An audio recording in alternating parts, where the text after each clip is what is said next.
Hey, how's everyone doing?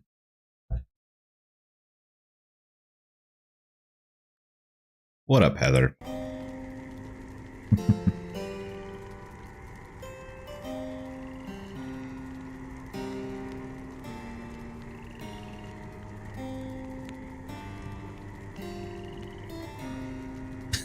Why am I awake?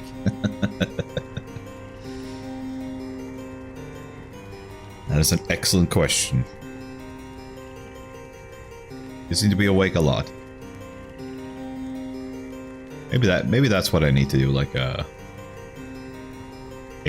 some sort of ASMR thing you can fall asleep to. I assume that's a thing.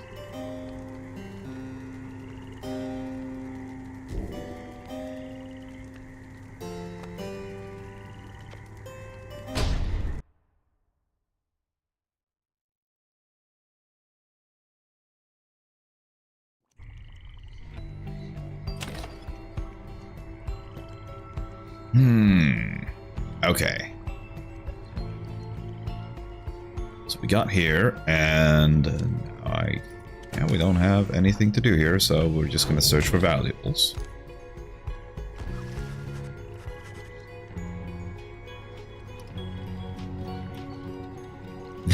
That'll probably backfire and give me a boner. Let's not do that. Yeah.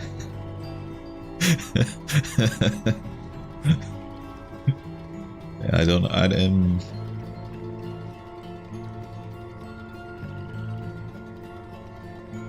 don't know if I would be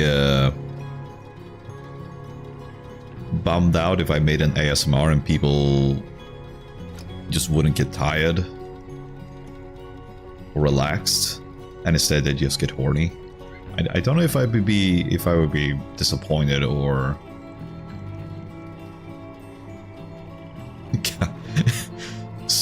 still like a little happy about it. It's like, hey, well, made it feel something.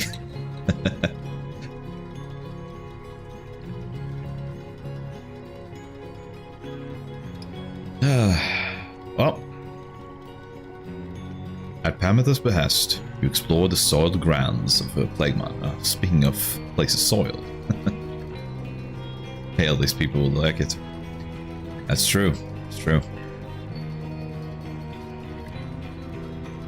However, the search proves fruitless, and you see a little reason to keep at it. Oh, man. Seems I was wrong then, reader darling. There's nothing to see here. You exchange some words of consolation as you head back to the Black Wagon, where you should still have some time to pursue your vocations. Alright, so at least they give you that as like a backup.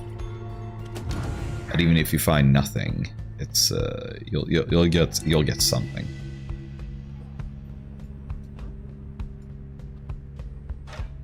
All right, let's talk to Birdie. You notice Bertrude studying the Beyond the Crystal. She sets it down as you approach. Yeah, all right. The mouthy wraith rebuketh our attempt to summon her. She insists that we are too young to understand.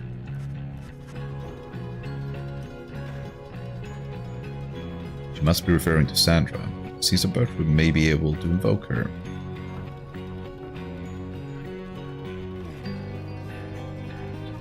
Rude as it may seem, when I look at her, I'm not thinking too young. Like she's even got gaps in her flesh. That's what it looks like, at least. Stubborn, that one, possessing of an ancient understanding, olden ways and olden times, many centuries of history, knowledge of the 8 scribes themselves, held captive there, within that green-tinged stone, within that wraith's own memories. Would that we could extract them in some way? Perhaps thou couldst induce the rat's obedience. the Wraith's obedience, Reader One. For we she heedeth not, she claimeth obligations unto only thee. Although she stops and thinks very carefully. The Beyond the Crystal is not to be tampered with. Your fellow exiles know that its use is at your sole discretion. She backs away from you, still thinking to herself. Ignorest our inquiries about this, Reading One. Our reasoning has taken us elsewhere. Her refusal to cooperation is likely to be an ancient warning of some sort. Tis possible that others of the southern bogs know something of her. But we shall not be tampering further with such sorceries ourselves. That Wraith refuses to cooperate suggests her predicament is suitably deserved. She heads off in a huff, but just as the air grows still and quiet, you sense something from the Beyond the Crystal. Mouthy Wraith, she says. Can you believe it, Rita? To be so young and foolish again. Sandra the Unseeing laughs to herself. Your proximity to the Beyond the Crystal must have been sufficient to invoke her. In this case, that crone of yours is far too curious, I think. But it appears that even she has learned her lesson in this case. Thank the stars, I am beholden to no more than one among you Nightwings at a time. And thank the stars, that happens to be you, other than her. And if that crone attempts to lay her fingers on my Beyond the Crystal again, I should just have to torment her dreams till she's my age. You feel free to mention that if it comes up. Now, farewell. You know where to find me, lovely reader. She vanishes. It seems Sandra proved resistant to Bertrude's tampering. If so much history is trapped within the Beyond the Crystal, there it shall remain for the foreseeable future. Alright. I still think we're gonna... We should definitely, at some point, have a thing where we get a legendary talisman for Wolfred. Because we've done it for everyone else in the party.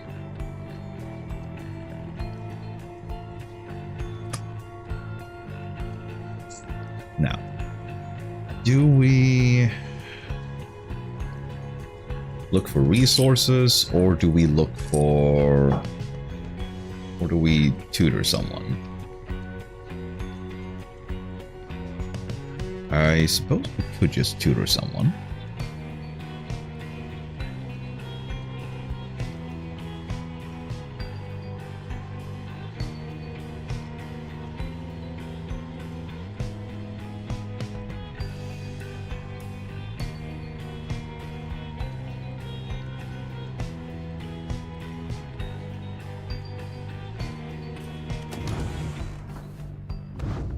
Let's see, you get 1,000 enlightenment from tutoring someone.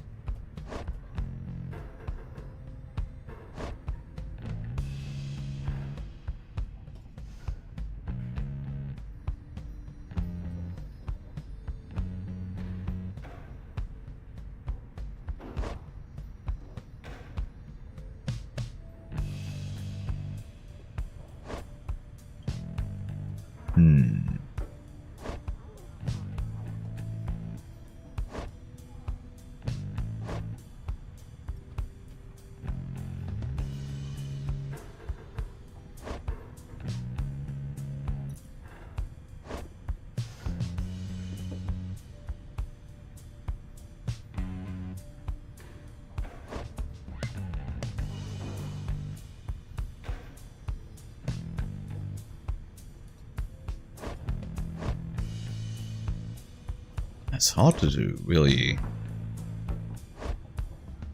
decide who should get it. Welcome back, Heather.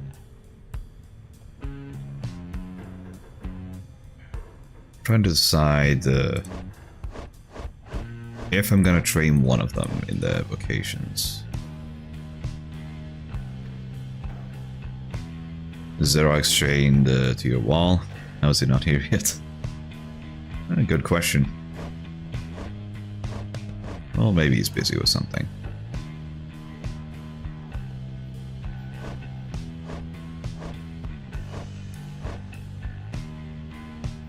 I think he might actually be at work.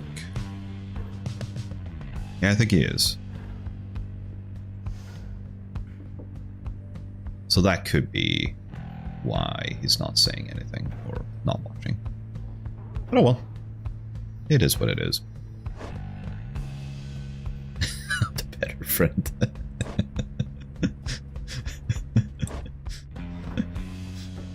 See, I'm a loyal. Now whisper sweet nothings into my ear. Oh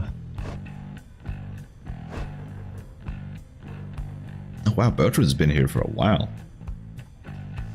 21 years. Don't be putting words in my mouth.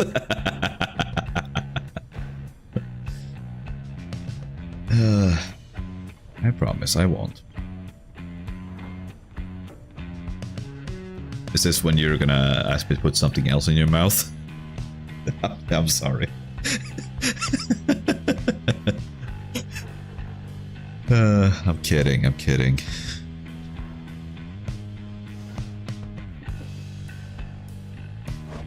This felt like something that, like a joke you would make.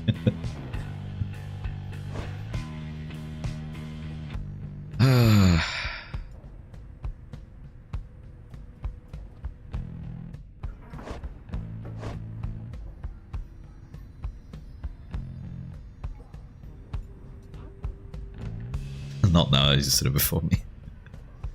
Ah, jeez. Guess I overstepped. Well.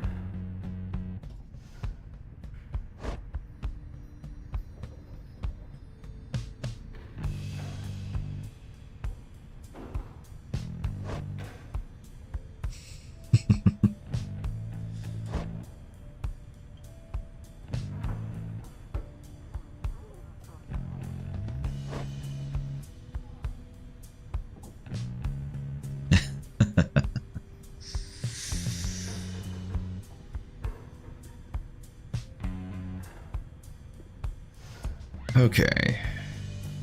Maybe we train Tiso?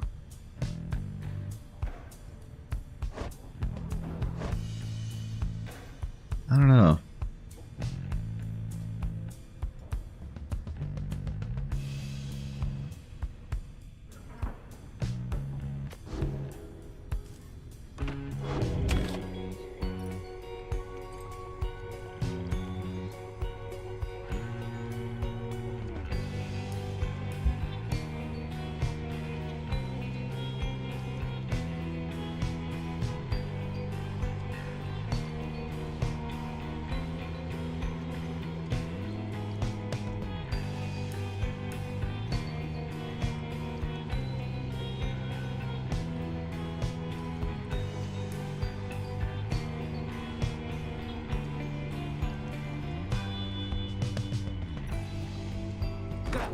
Yeah, we'll mentor someone. The question is who still?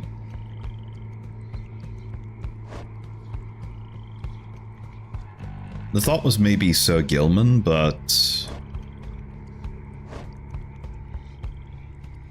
I feel like we're gonna hit the next Liberation Rite really quickly. So maybe we'll get someone just really close to 5 so they can actually get there before. So maybe we'll mentor Tiso. Tiso will be pleased to go over the finer points of the rites with you. Go and Tiso go over his understanding of his aura and his connection to his presence, both physical and spiritual. The discussion proves informative. you go, buddy. Oh, he's so cute. Isa believes the size of one's aura does not always correlate with one's capacity in the rise. That is a that is a bit of a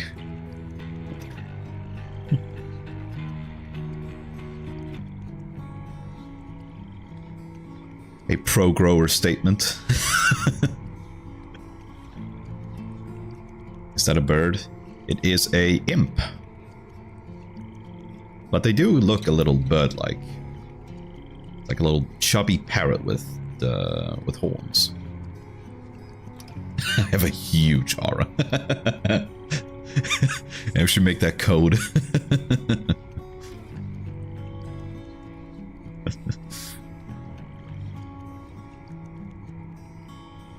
Just really flirt with someone like, girl, my aura is huge.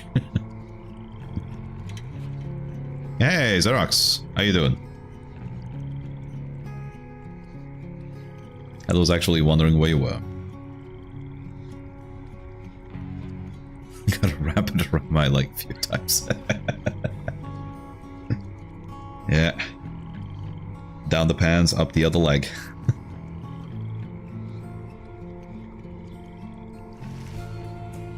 Oh, you were asleep.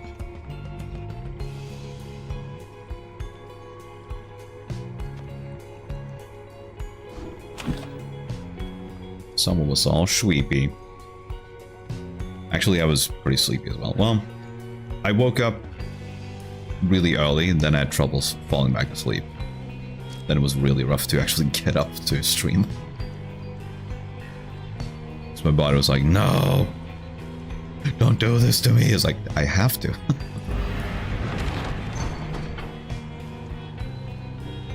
All right. Off we go.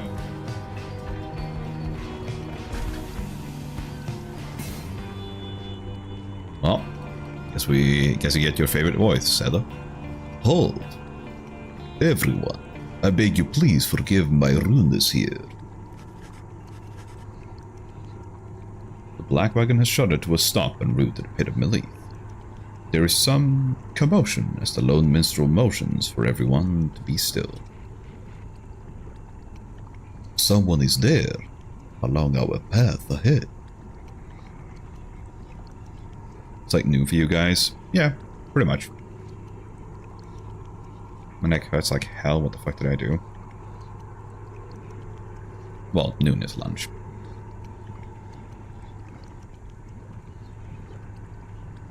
I'm not sure what you did to your neck.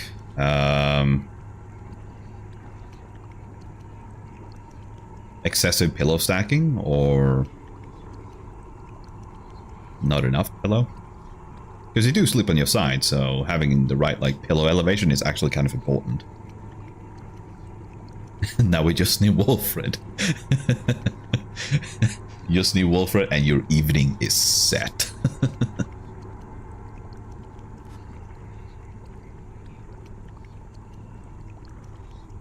Probably not enough, yeah. It points into the distance. However, when you scan the horizon, everything is still. You see no sign of whomever the lone minstrel referred to. Still, he indicates caution. Preferably on the same screen, maybe naked, I'm not picky. I feel like somebody's been looking up Pyre fanfiction. It's gotta be Pyre fanfiction, right? I'll be sorely disappointed if there's no fanfiction about these characters. In fact, I'm gonna quickly look. I'm not gonna show it on stream. There's gotta be like on AO3, right? Gotta be all over Rule 34. Yeah, at least some. I think is I'm pretty sure there's a lot of stuff pertaining to Hades, but I feel like Pyre is like one of the least known titles.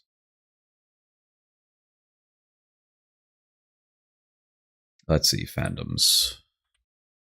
Pyre. Pyre video game. Let's see. How many are there? Hey, look at that. 292 results.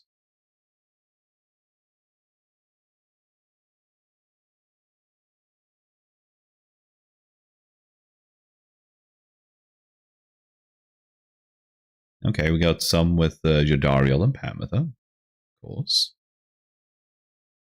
Seems sensible.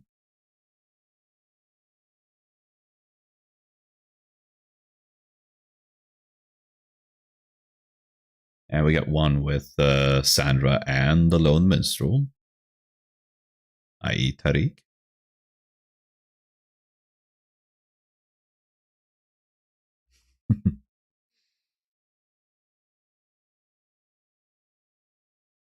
Oh, we got one with Jodariel and the Reader. Go on.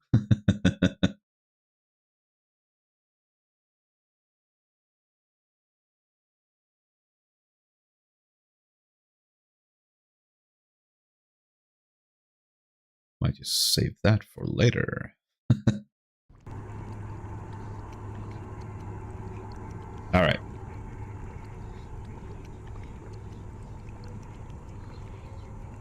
So what is up, Tariq? What have you spotted? Strange.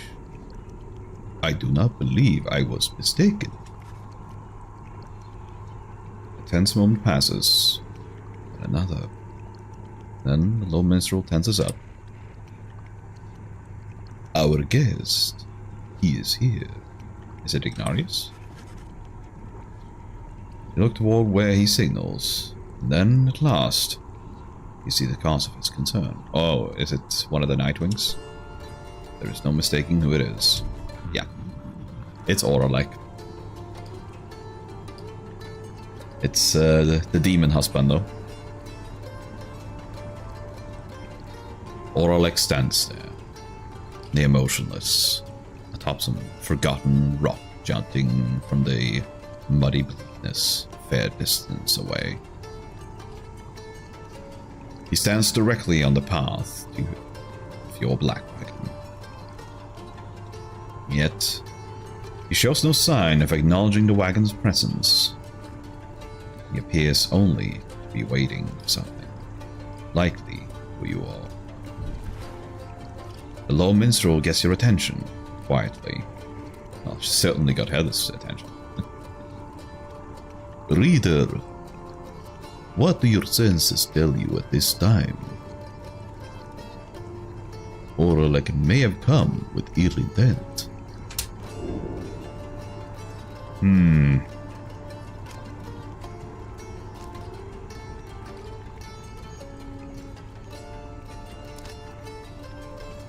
Okay, so we can just sideline him completely. We can turn back. Or we can talk to him. Yo, idea. Uh-huh. Go on.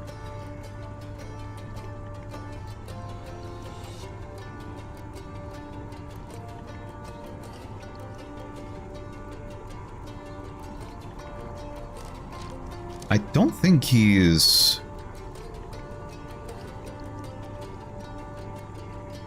I don't think he would be here to throw down, so maybe we can talk to him. Yeah, let's do that. There has to be a way to reason with Oralek. Bridge differences between him and his former triumvirate. Perhaps he has come to negotiate. Perhaps you are correct. Let us try and make contact with him, then, as we proceed.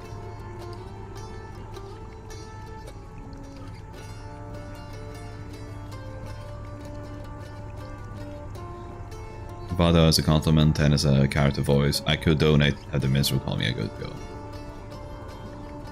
That's true. It's very true.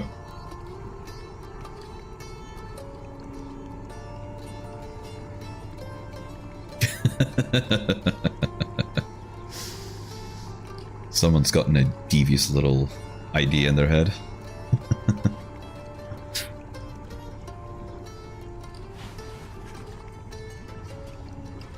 You give the signal for the drive imps to start the wagon and head toward him. But as you reach the point where Oralek once stood,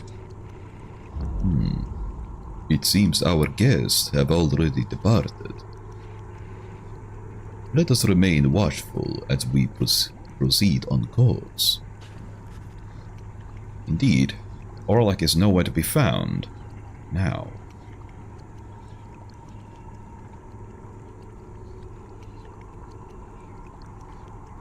Character voice one is probably not possible because I want Silas. I don't know. I haven't really. Yeah, shocker. I haven't looked up the voice of the character from Love in Deep Space. As it's a pretty boy in one of those Otome games. He's apparently a fish person.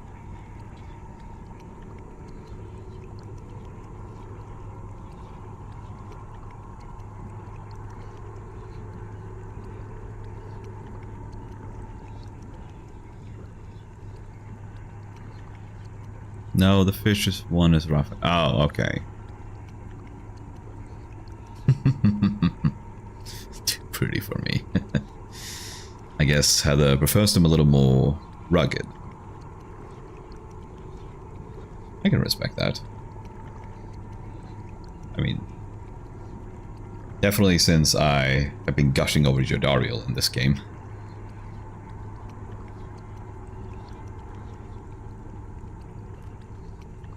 The unnerving encounter causes everyone to fall silent for the remainder of the trip.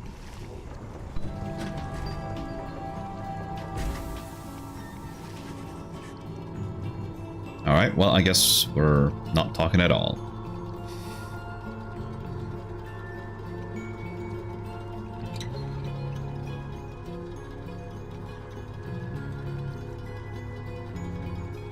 In mind, pretty boys, there's usually a bad match. Can't handle strong, opinionated, feisty women. May want cry. Oh dear.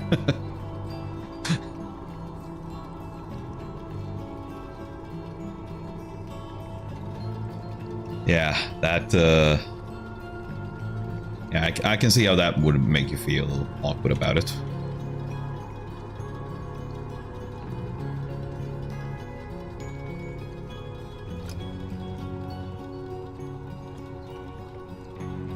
Your wagon finally arrives at the pit of Melith. But still, there is no sign of Oralek, or your next adversaries for that matter.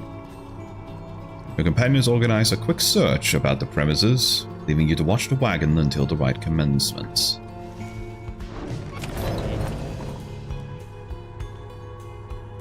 Well, I guess we're doing Falcon Ron's voice again. Okay. Alright, gear up, vocal cords. Hey, you guys, where's your friend? You know, the big one with the horns. Likes frowning, stuff like that?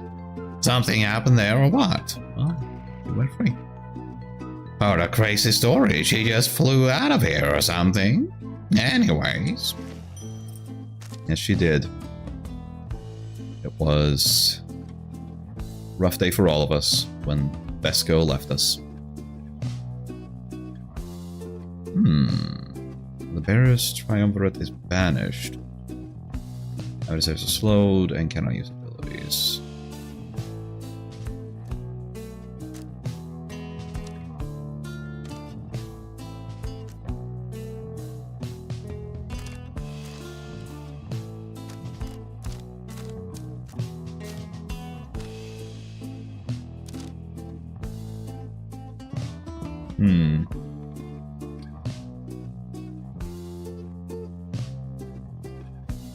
Well, that could be like a powerful contingency in some ways. Also, I should sell my mushroom and apple. Although it's called a downberry, but that very much looks like a blue apple. It's a bapple. I want to go back to sleep.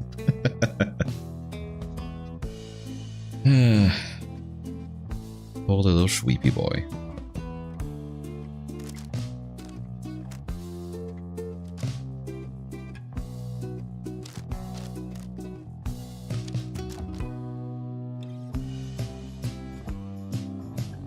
Stay up, Zarek. It's degenerate time. Hell yeah.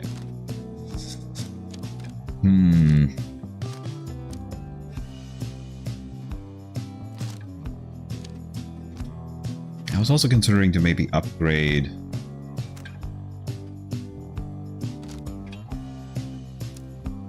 the Kerfang.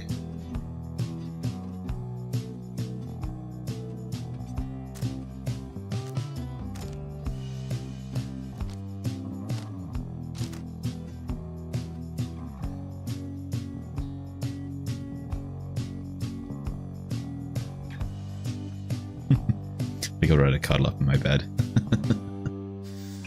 Yeah, then I can do my impression of the guy from Elden Ring.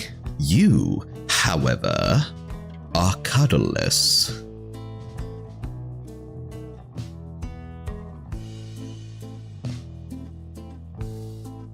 Don't know if anyone here has played Elden Ring though. I haven't even played Elden Ring yet. Do want to play it though. But kind of wanted to play Dark Souls 3 first. That game just never really goes on sale. Well, it goes on sale, but not enough.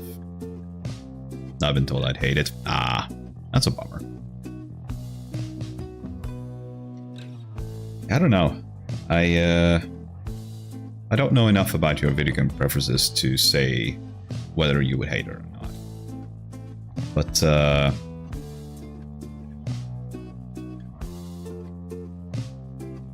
my impression of it is that it's not as punishing to new players as like the original Dark Souls. Hi Howler, how you doing? It's like the original Dark Souls is very much like the main source of difficulty is like it doesn't tell you shit.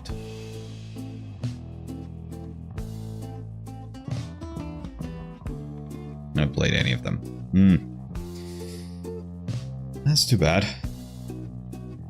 Because there is a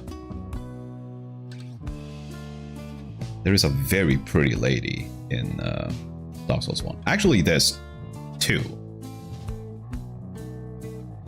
One of them is even a fluffy dragon girl.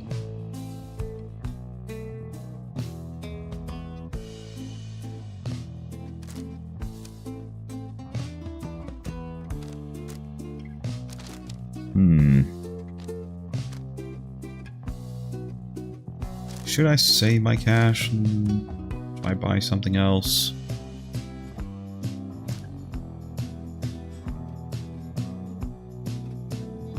After this, hot chicks play the game.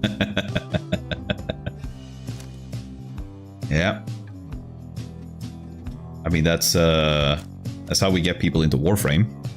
It's like there are frames with fat asses in that game, both male and female. People are like, go on.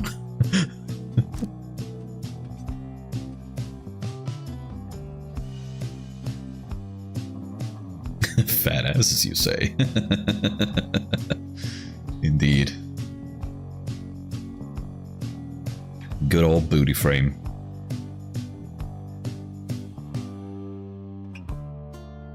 I think the next big update for it, Warframe 1999, yeah, there's gonna be not just a lot of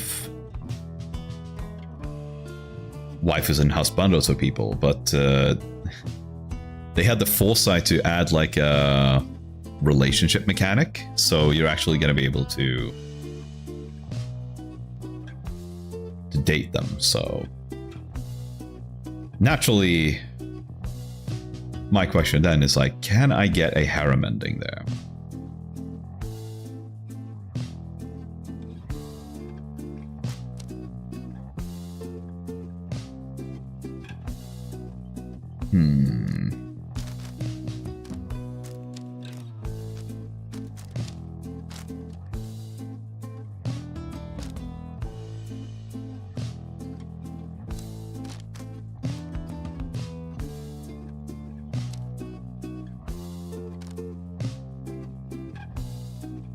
Something just hit me as well.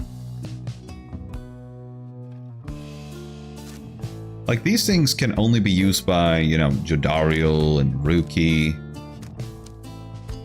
I think I should have one for Headwind. Or did I already sell it?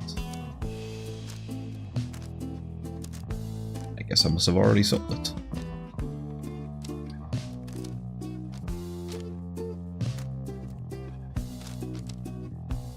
Yes. So really, I should probably sell them. Because they don't really have a purpose anymore.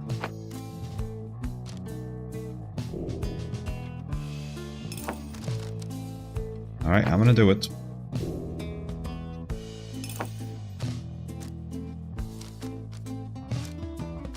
Just gonna hope to fuck that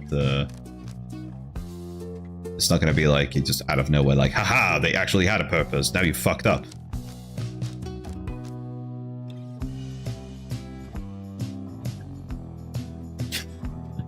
What's with the face, Eros?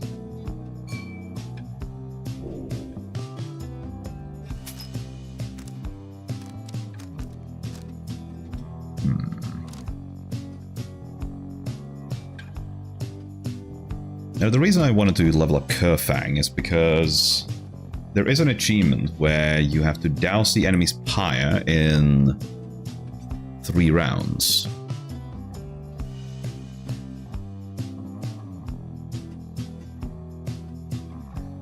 And there's also an achievement to douse it by 40 health or more in one go. So I feel like I would need Kerfang for that.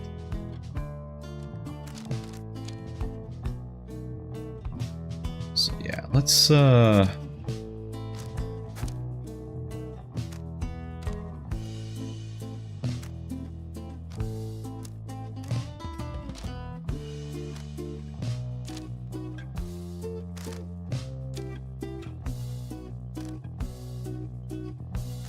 let's get some Stardust, shall we?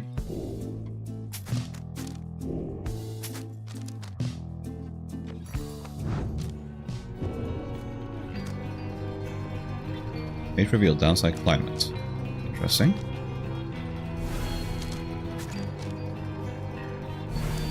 Crank this up. Gonna crank it up, we're gonna crank it down, we're gonna crank it all around.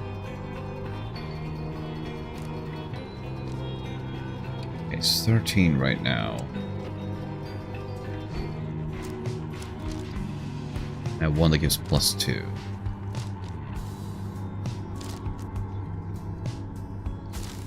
So yeah, how about I get that? And crank it all the way up. +20.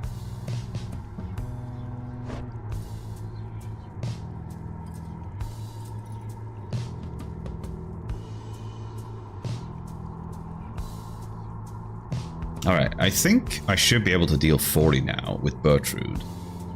Because she has 27 glory, so 27 damage. +5 from Hex of Victory. And then +8 from Kerfang. Let's see, that should equate to...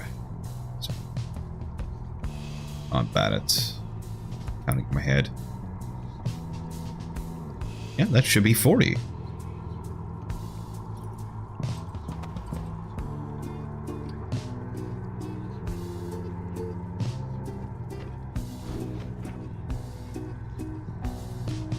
Go buy a monster. That is a solution.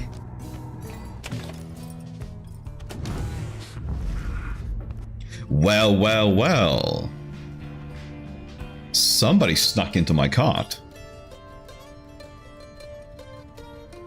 Something is wrong. Someone is here. Alone with you. And for some reason, Careless Whisper starts playing. And they're naked?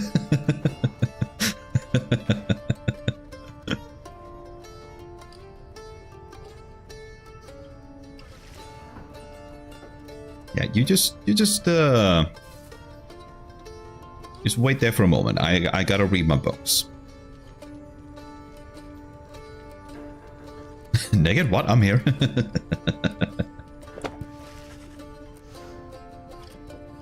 Oh, wow. Given present circumstances, now seems not to be the time to focus on the rights. Yes. Hey, Faded Sniper Pro. Thank you so much for the follow.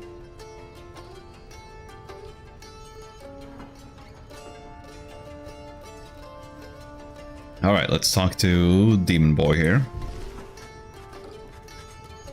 Ah, shit, what fucking voice did I give this guy? I think it was something deep and raspy. Orlok seems to be examining various objects in the wagon. Whether he has noticed you cannot tell.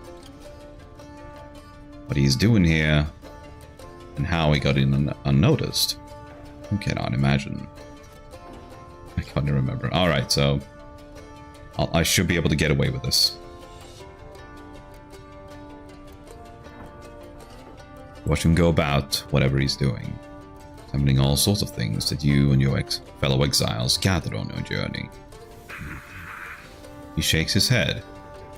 Is he dissing my home decor? All of these trinkets.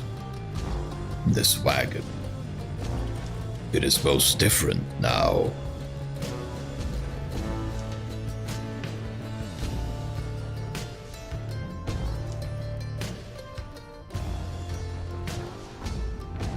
Okay.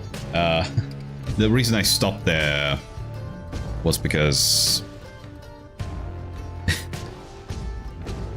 the game started playing two songs at once, and at first they just sounded like a mishmash, but now they kind of overlap kind of nicely. It's a bit brutish voice, I see.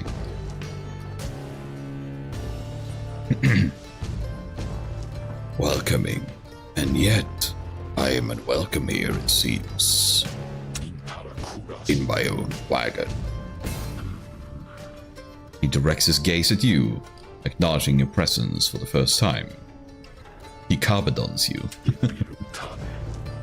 You, a mere shadow.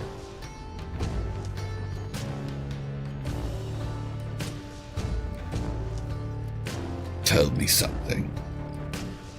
Who are you to them?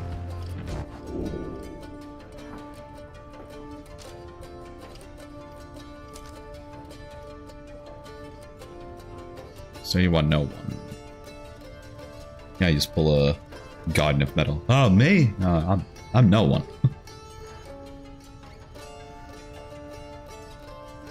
Brutish Melancholy.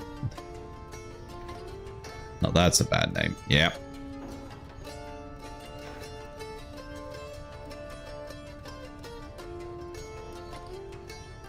Could definitely be.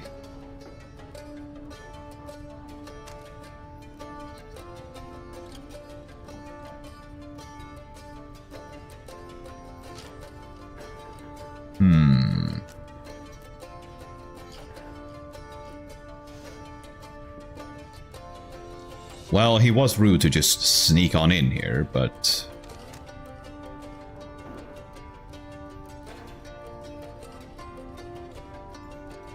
Say your other... Did he... I don't know, I was under the impression that he would have known that I'm their leader. It's like, oh, you're the one guy who's not participating in the rites, and you're not Tariq.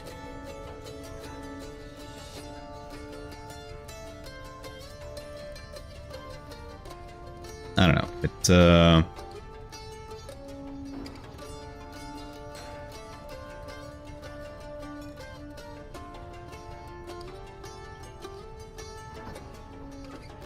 I would certainly say that I am their buddy, though.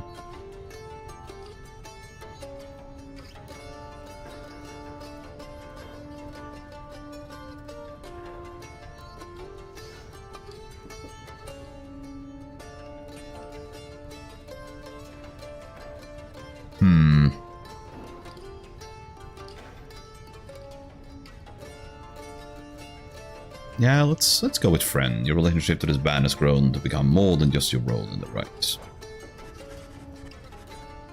You tell Oralek you have traveled all across the downside of this group and count them as your trusted friends.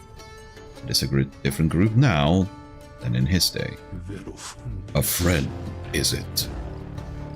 Beware then, for the Nightwings do not always treat their friends with all due charity. Relay to them a message for Shadow. The hedgehog? Tell them I shall have my night. That sounds kinky. He strides past you toward the door, but then he turns to you again once more. He's like, by the way, I spilled some milk over there. You might wanna take care of that. I shall have my night.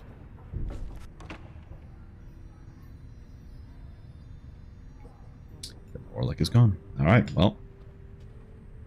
He's going to have his night. But he will not have his day.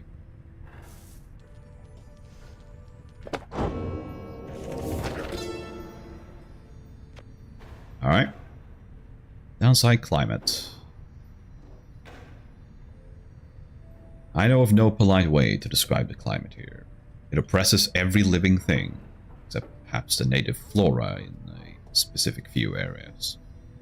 Once more, the recommended course is to keep moving.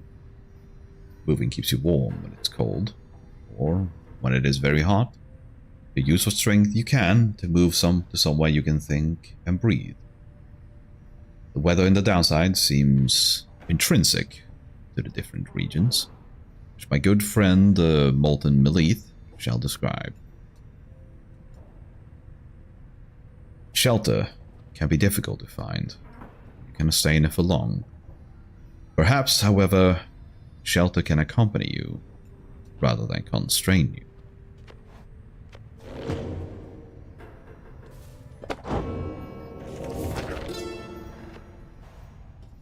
Downside dining. How to sustain oneself with food and drink in such a place as this? The less said of it, the better. Do not complain. Observe. Above all, keep moving. Sources of sustenance avail themselves to those with keener sense. In warmer climates, search the ground at break of day for subterraneans. In colder places, dig for them. Give them purpose. So they eat bugs. That's what they eat. Yeah, let's not beat around the bush. They eat bugs. Which sounds gross, but then I suppose at the same time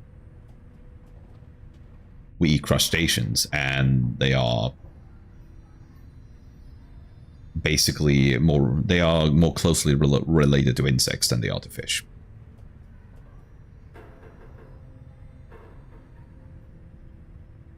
Okay, in a sense, that sounded weird when I wasn't reading along.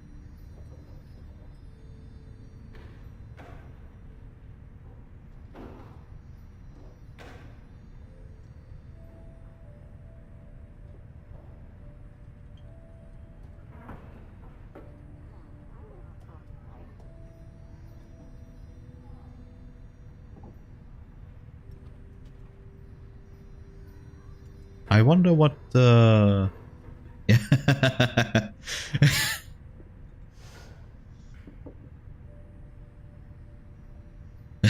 was about to say, like, did you hear something dirty? I was like, yeah.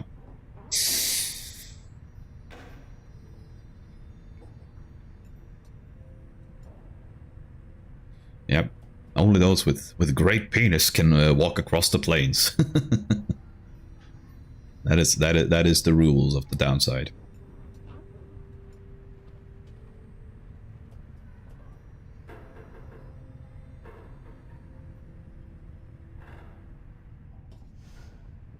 Avail themselves to penis. What?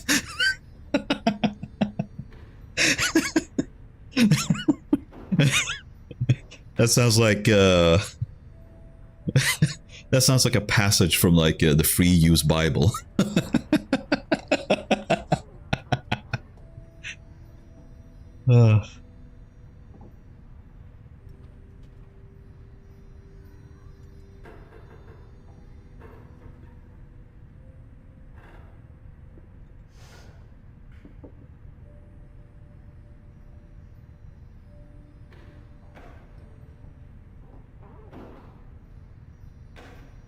And unto their followers they said, "Spread thy arms and thy lips." We love killing the hi, Lunas. I don't think you would like the subject matter, though.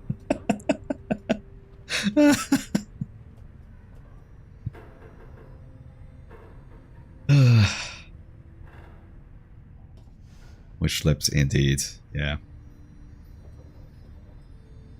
Spread the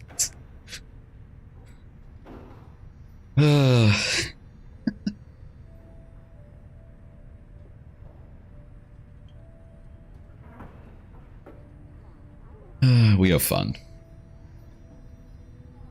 This really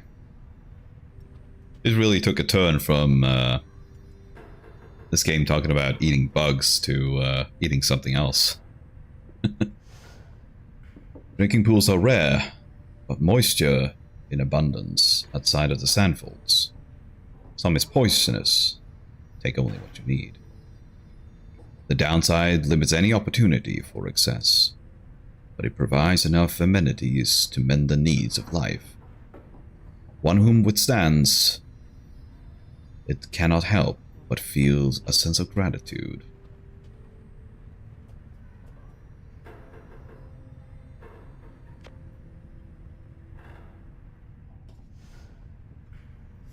Most of the time you get because of awful things. That's true. That's true. I will not dispute that.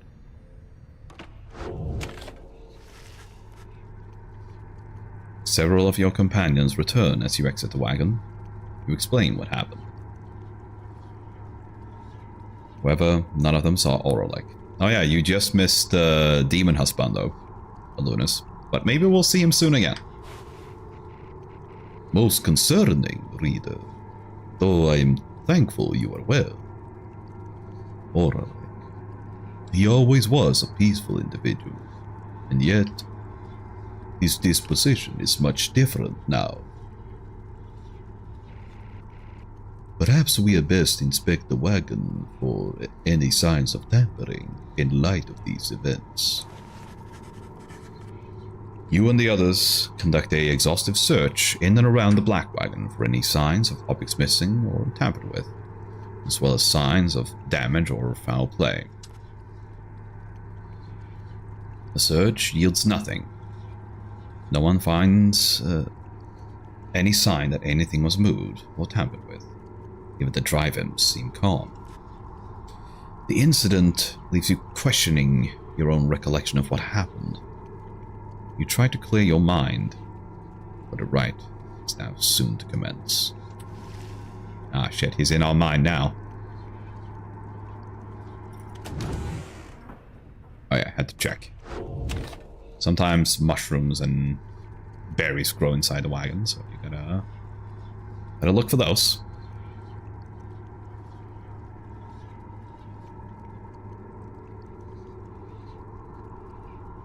Ah shit, I just remember that I haven't fixed the fucking notification for donations. God damn it. Oh, that's bad play on my part. Well, I'll fix it after today's stream. Yeah. God, I'm such a scuffed piece of shit. No disc yet, is it? Actually, funny that you mention that, because I have been working on it, and it is actually pretty much done, I think. So I think I'm actually going to start inviting people at the end of the stream. I'm actually going to drop a link in chat here, so you all can pop in.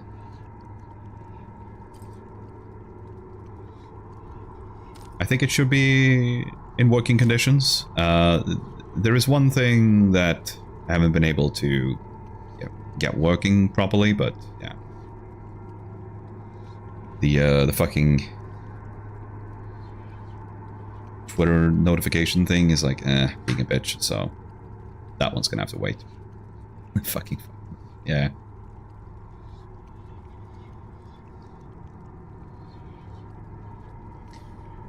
I even think I solved the matter of NSFW content in a rather elegant manner, in that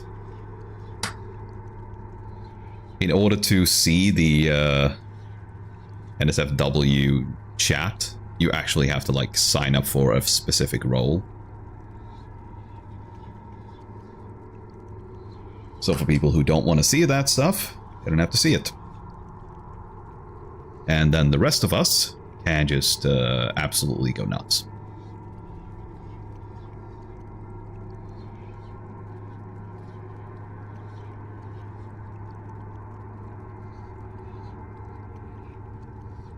It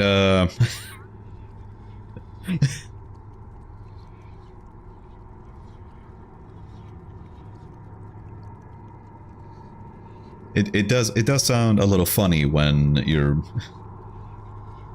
begging me to give it to you, Xerox, without any context. But don't you worry, I've already signed you up for. I think I have signed you up for the horny folks, so don't you worry. Vampire Potter, you motherfucker! Vampire Potter. By the way, that voice from that Redeem, that is actually Lunas.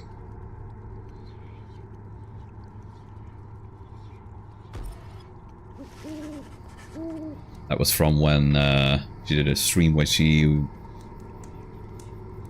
read fan fiction.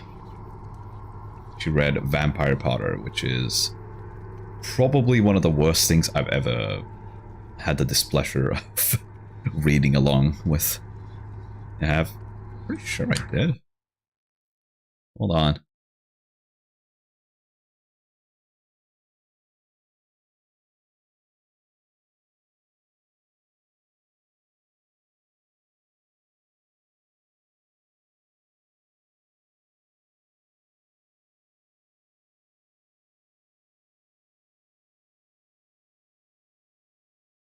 Huh, I guess I haven't.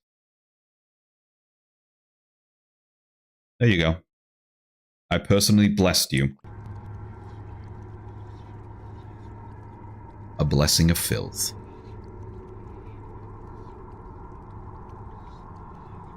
Oh lord, I wonder if any of my friends have me as a sound alert. Thank you, and that sounded weird. Perfect. Though the now familiar surroundings of the Pit of Melith made preparations faster than before, the stars are already aflame by the time you and the others are gathered. The ride against the Tempers is commencing soon. Please be ready, sir. Indeed. I have confronted the Tempers many times. I believe I know their tricks by now. You wish them all good fortune in turn, little Elsa said, and together we watch the celestial harmony in calm and silence and await the Tempers.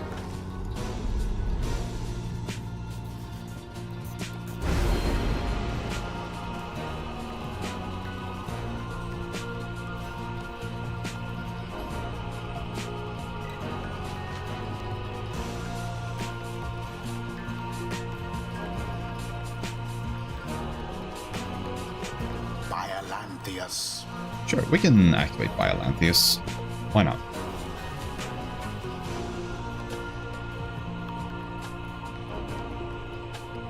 I know people have me as their welcome list. Yeah, that's... It did show me that. It was pretty funny.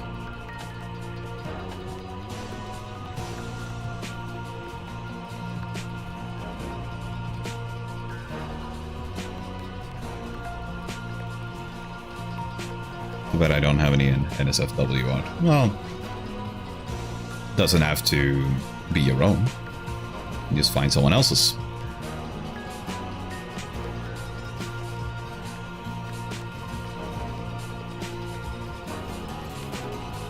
As long as you follow the rules.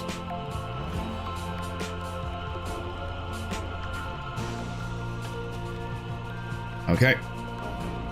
I guess we start.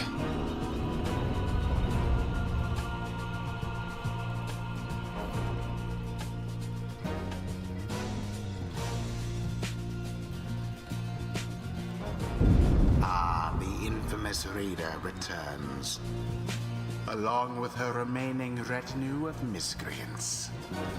You managed recently to rid yourself of yet another one. Your adversaries, the Tempers. As with you, they must be very desperate for their freedom. They shall not make it any easier from here.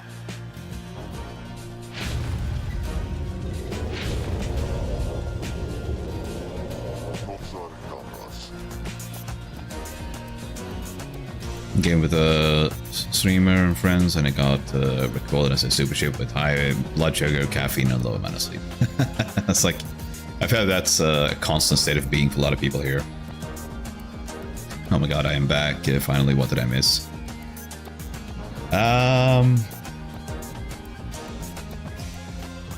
Not much, to be honest.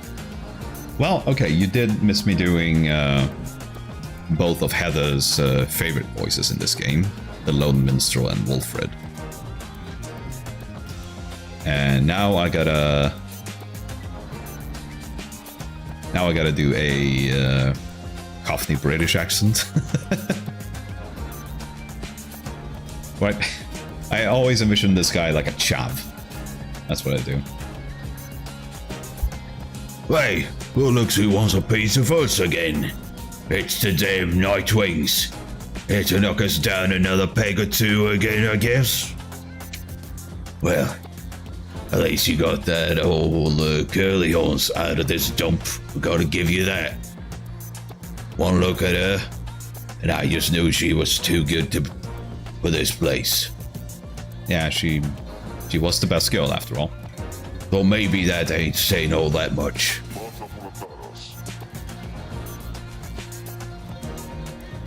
Any of you Nightwings see her again, you tell her something from me. You let her know. Piggy says hi. You let her know. He has a thing for her.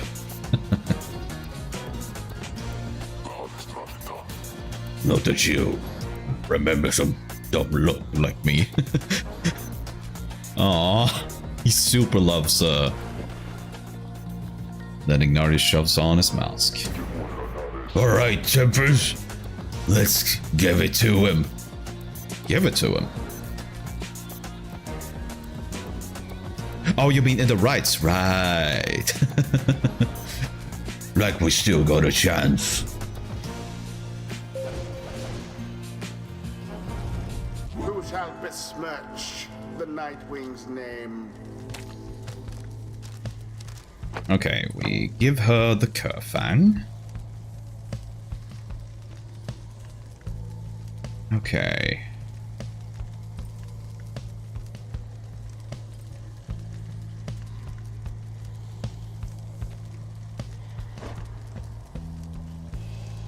I think on the first go, this one, or rather, this one is not going to activate, since it's while Bertrand's Fire has more fire than the adversary should deal additional 5.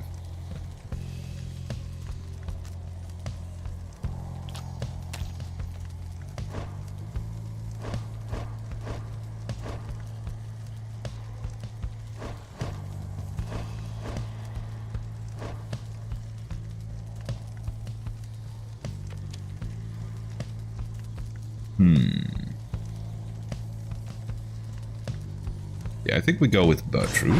Bertrude.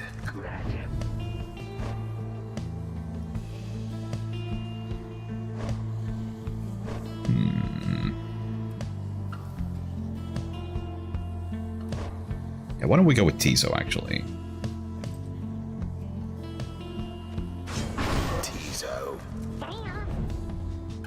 And the question is, who do we put in our last spot?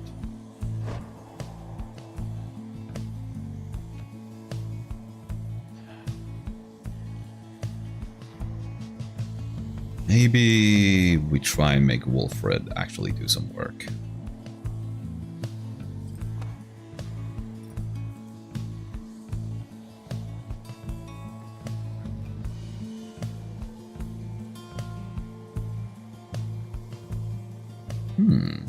That's actually kind of a good ability now that I think about it.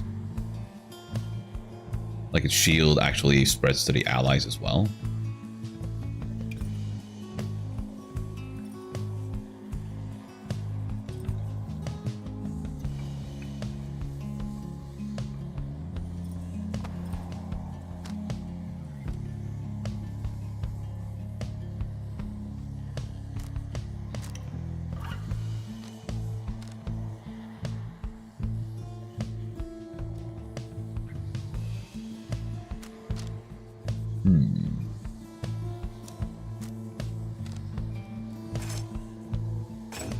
Yeah, let's give him that thing. I feel like Blackheart is a little iffy.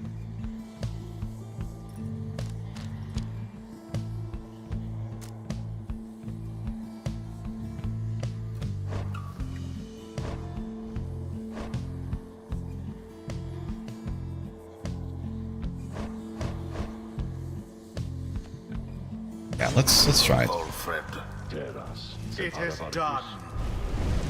Prepare yourself, everyone. Alright, you damn Nightwings. Let's see what you got.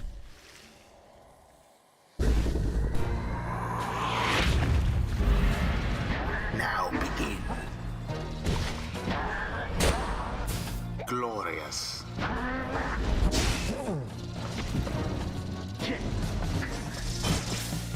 Boom! Nightwings thus assert themselves.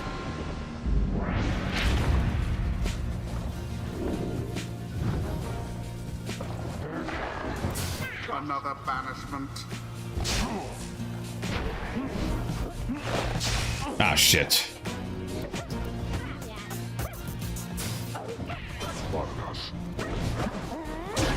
Boom! Flames grow weak. Excellent. Okay.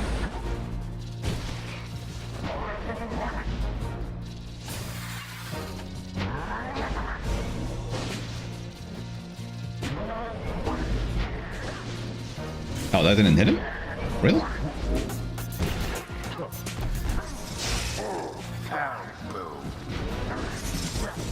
Boom! Drone dove into the flame. Ah, and we got the achievement, baby.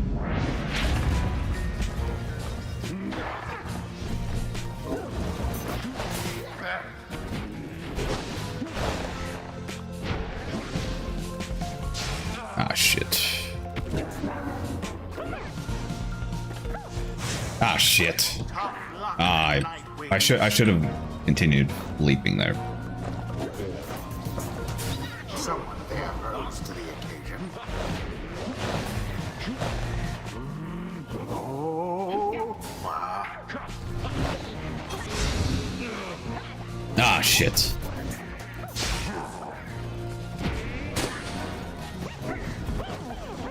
Boom! spectacularly done. Ah, man. Just as one. Ugh. Well, this ain't going all that good. I gotta give you that. You damn Nightwings got me sweating over here. Oh, the fading glory of the great Tignarius. These days he is nothing but an aging brute.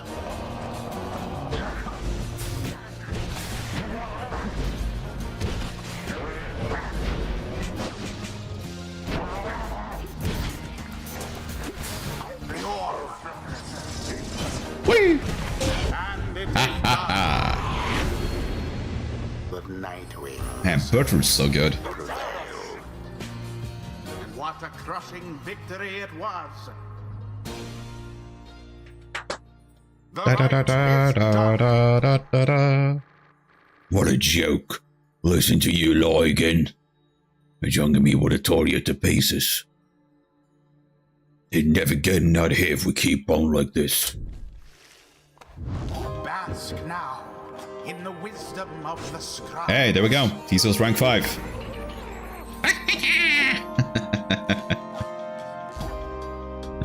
A hidden power, a terrible, unbridled fury seems to have awakened within T-Cell. All in all, he seems very enthusiastic about it, and he's so adorable. Okay.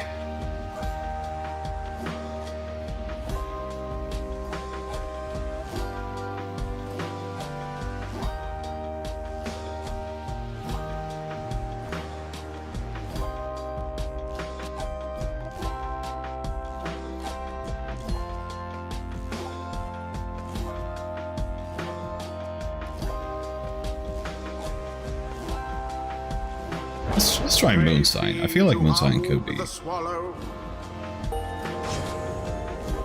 What is it you recall there, Beaufort, my old friend?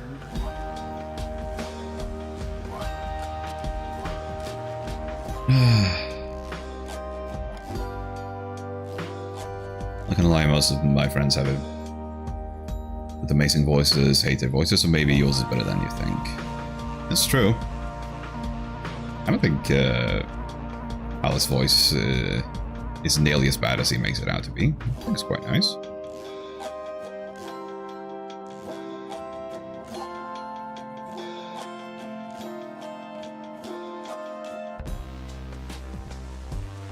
Sad I didn't get Saviors, but they can't. Oof. That is one of the things that conceptually I really don't like about that game. It seems to just feed you with an assload of FOMO. I need to know that your voices are making my design homework very whimsical. Nice. Yeah.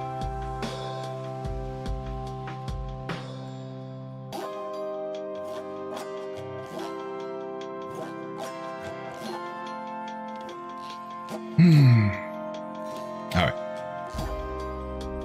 The rights demand we act as one mind, in perfect unison and harmony, free of any doubt. I have grown more accustomed to being a part of the Nightwings as of today. Alright.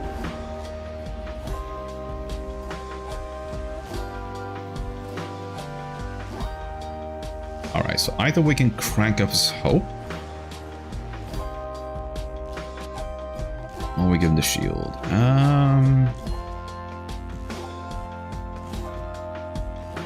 Let's go with the hope.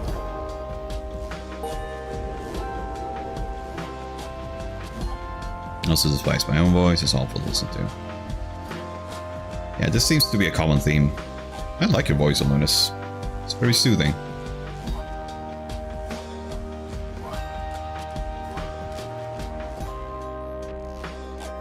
To be honest, it's taken me quite a while to get confident about my voice as well. Hell, this even sometimes where I like second guess myself. Like I listen back to it and it's like, this sounds off now.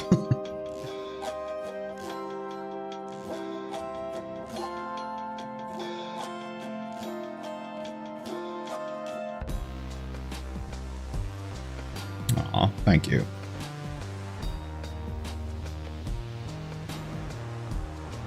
May misfortune find you ere the turning of the stars.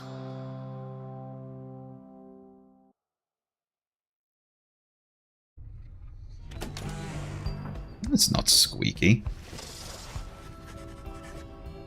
It's just not very deep, but there's nothing wrong with that.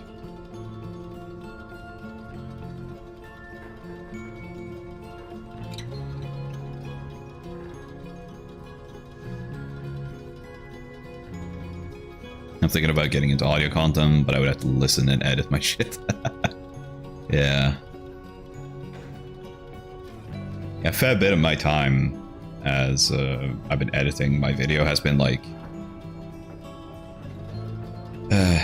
just ended up me being like, fuck it, this sounds, I sound off. Why do I sound off here? And then eventually I just have to come to the realization, you know what? It's not that big a deal. If I sound like ever so slightly different from one day to another. It's just what it is.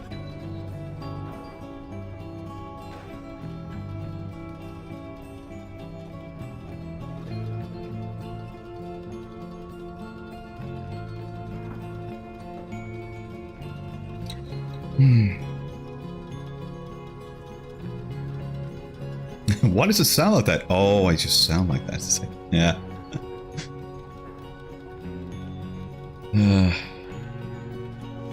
It's definitely weird if you try doing a certain impression. Because it sounds a certain way in your head when you speak it. And then you listen to it back and it's like, oh. Huh. The way you sound in the recording is how you actually sound. Yeah, it's true. That is very true.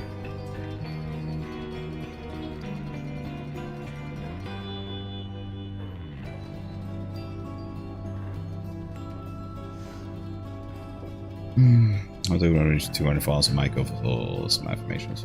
Yeah, do it. I mean, you've done singing streams, so surely you gotta be able to.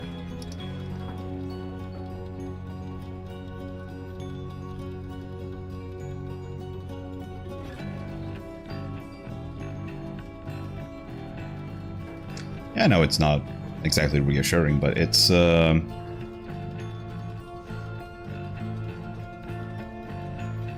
important to remember that everyone sounds different in the recordings than to what they do in their head. Like, even like famous artists, even they have probably sang something, you've been like, okay, so that's that one, well, I guess, and then they listen back and like, what the hell?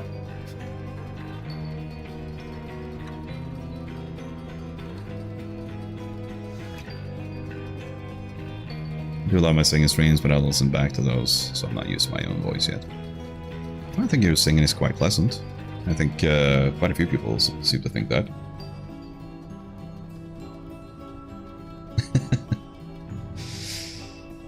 Yeah, see? Heather agrees.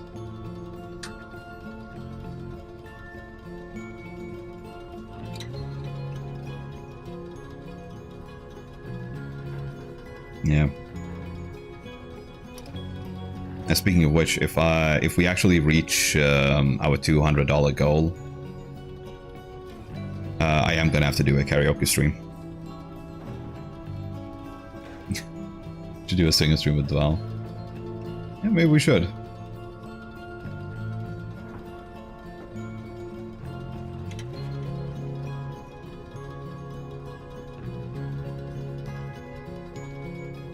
I feel like I would also have to like look into if I need to set up any different filters for singing.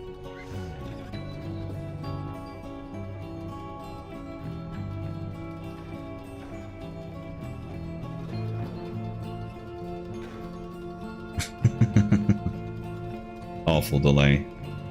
Well, if we do it on Discord, it's not much of a delay.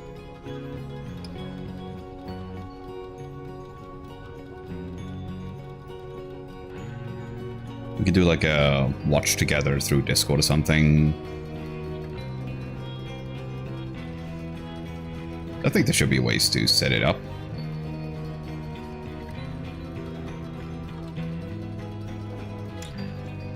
Because if we're gonna like sing a duet or something, yeah, it's it's gonna be difficult if one is like 4 seconds behind.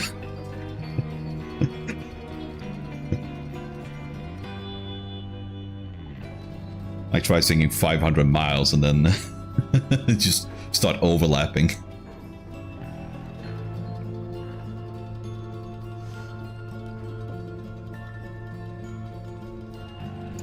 Yeah, this is better. Yeah, unless it's pre-recorded. Yeah, then together. Yeah. I don't know if I have the editorial fortitude to edit songs together. I feel like there's a big expectation there. I think it would be extremely charming. What do you mean, Val? Yeah. I do think we would be charming. It's just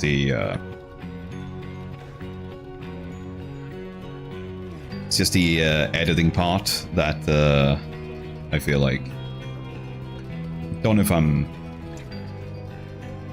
already struggling to like edit for myself. So I really feel like the sort of perfectionist mindset would really kick in if I'm doing something for someone else or with someone else. I don't know. I'm glad I've opted out from singing around people.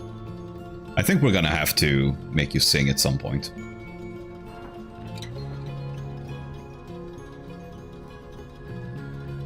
We'll just have to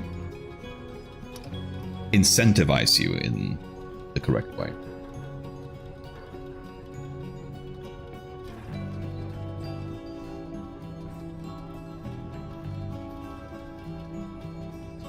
Okay. Back at the Black Wagon, you find a lone minstrel examining your fellow exiles after they prevail against the Tempers in a decisive victory. Why do they look so glum? He coaxes you gently, but it's still your choice. Dvalarogg. Yes, that's true. We can't force you to do anything. In a way, you're gonna be the thing. Well, it doesn't have to be like on stream or something. You can do it off stream if you want to.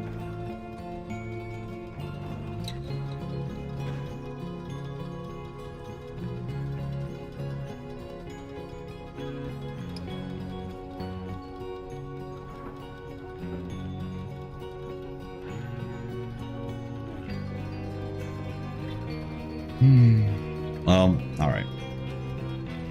I guess I can't push too much, because I'm the same with dancing. I'm not a fan of dancing.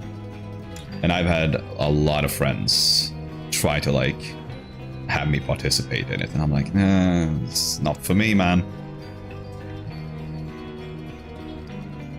You just have to call him darling and he'll do it. Nah, it's...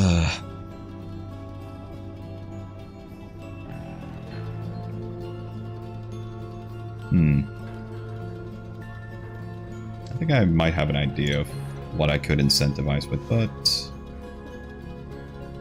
I'll keep that as a surprise.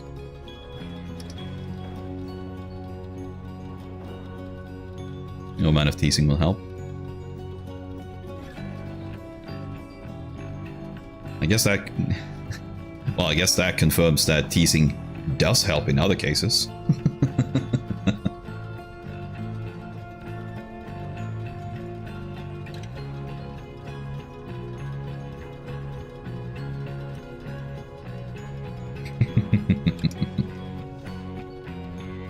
It is plain to you that none of them look well.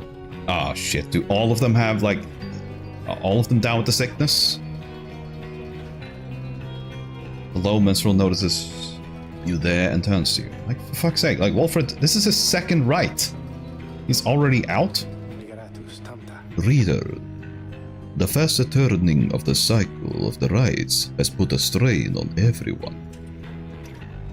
We have multiple cases of banishment sickness this time. It is fortunate that your other companions are available to conduct the coming rite, because I fear this group here requires rest. You bid Virtue a swift recovery. She nods weakling response. You give her a kiss on the cheek, just for good luck. You exchange a look with Wolfred, who seems exhausted after the last rite. You also give him a kiss on the cheek for good luck. As for Tiso, it is clear for you he wishes to be left alone right now, so you give him a light little head pat.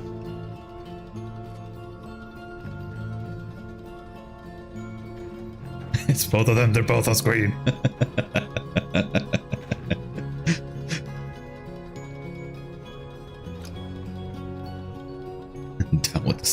Yeah.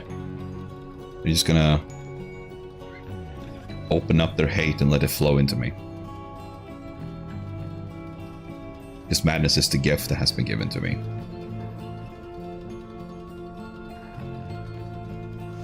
Leave the lone minstrel to look after them.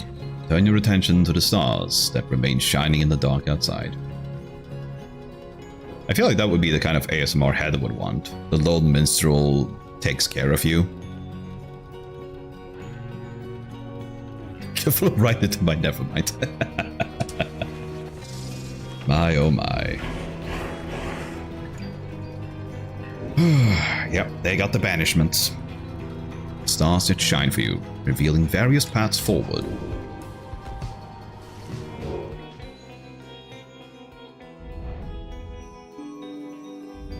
Got Kalima. We got Lulu. Jomor.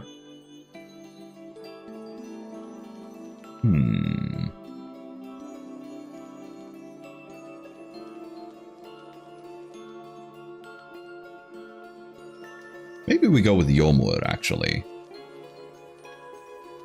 Since we are a bit messed up, and Withdrawn is really high on the leaderboard right now, and yeah. And I'm curious if she has anything to say now, since we completely destroyed her faith. Are they gone from the game now? If they're gone, I'm leaving out something. Oh no. I just said Lulu. It's just so positive that you come. That's I actually did realize this. I didn't realize you never called me. I think it's on some occasions I have called you Lulu.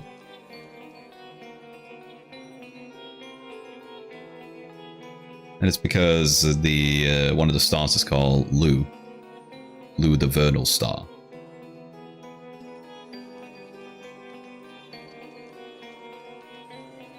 I guess that makes you a star. Well, you do shine bright. I do call you a loony. Because that also means I can call your server the loony bin. I'm a star! You're a star, honey! The Withdrawn and Witch Unmild have designs upon the rides that have nothing to do with being free again. What they seek, no one in good conscience could abide. He then reveals what he has learned of her and her designs. Witch Udmilda, one of the bog dwellers, and head of the Withdrawn. Triumvirate more interested in legends of Yeslak, the Astralborn, than in the rites. Her kind was known to be reclusive in the Commonwealth, yet she was brazen in her disdain for common values. She practiced the unspeakable. You don't mean to tell me she streamed without a limiter or a compressor? Horrible, just horrible.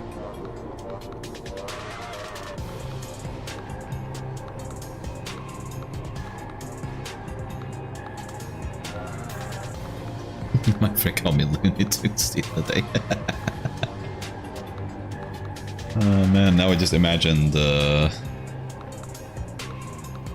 like if you ever had a witty, if you had like a video compilation or something, that it would actually have like a Looney Tunes intro. So like oh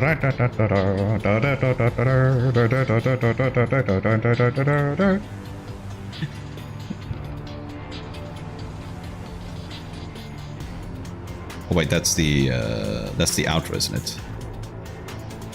Yeah, the intro is like wait, how does the intro go? It's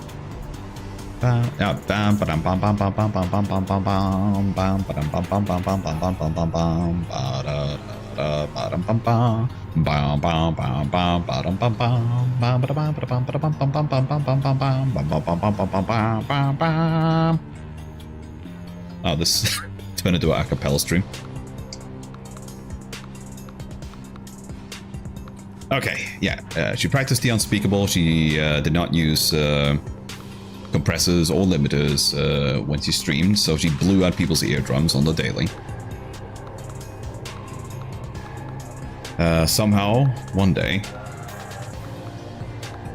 her research into flammable reagents grew into an obsession with Yislak. Despite widely held belief that he is or never did exist. But Udmilda held that Yislak is merely dormant and shall someday be reborn with newfound hunger, which only could be sated by devouring the world. Some of the teachers. She should. A scratchy show. Then at last could Yislak return to his glorious home, and Udmilda would go with him. Ah, so she's basically just a Yislak simp. Like, she is just so in on him. She has all the merch. She is subscribed to his OnlyFans and everything.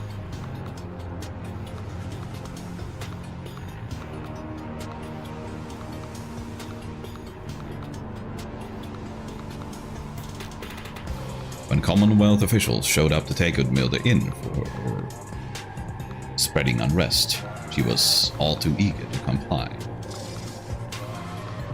After all, a sentence to the downside meant being that much closer to Yislak's resting place, where she believed she had much work to do, whether withdrawn, stood ready to resist. She speaks in seeming riddles, yet the threat of her intentions I think cannot be dismissed. Let us be on our guard, and therefore let us rest now while we can. To bid Wolfred a restful night, kind. It's too late to take flight, so you expect to press onward come daylight. Alright, we get more Wolfred. Hello, my girl. Tiso and I were just reminiscing on old times. Ah! He's so cute. I want a plushie of him. Tiso's happy to have Wolfred back among the Nightwings once again. Thank you, Tiso. I am happy to be back among the Nightwings as well. Though, you understand why we were forced to be apart for so long, don't you? Tiso indicates he understands full well. I trust that Tariq provided some good company and song during the intervening time. Tiso confirms he did enjoy traveling alongside the lone minstrel for some time. And here he is, right on cue. Ah, there you go, Heather. They're both on screen. Something I can do for you, Wolfred, sir? Wolfred laughs warmly at this. No, Tariq. We are well enough for now. Tiso and I were just remembering the time when we first met, the three of us. Tiso was rather apprehensive then, as I recall. He was merely being circumspect. I'm sure Tiso had the sharpest instincts of us all. But the bite he gave to you, sir, it left a permanent impression, did it not? It did indeed. I consider it a mark of friendship. May it stay with me for all my days. It's a good reminder that despite the challenges we faced together in the past, my time among the Nightwings has been extraordinary.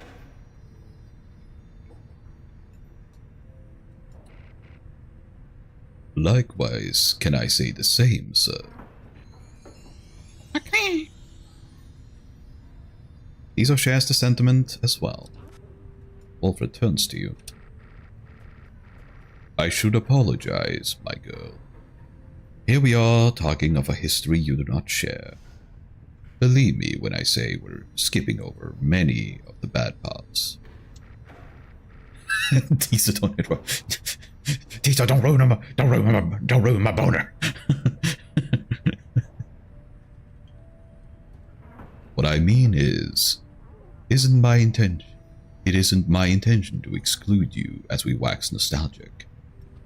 The Nightwings that you know, we are a strange assortment, are we not?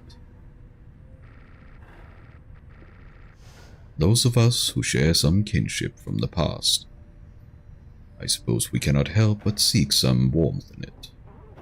But it should not be to the exclusion of the friendships we forge right now. So please, why don't you join us for a bit? Together you, Wolfred, Tiso, and the Lone Minstrel talk a while about the times gone by. The three of them are pleased to be back in one another's company again, having grown close through shared experience in the past. Just the same, they have welcomed you into the group. In spite of the hardships you have failed, some of these idle moments you share together may one day form memories you think back on with fondness. Soon, the conversation winds down, though it lifted all of your spirits for a while. That was nice. And pick up the mushrooms and pick up the berries. And forward! To the skies!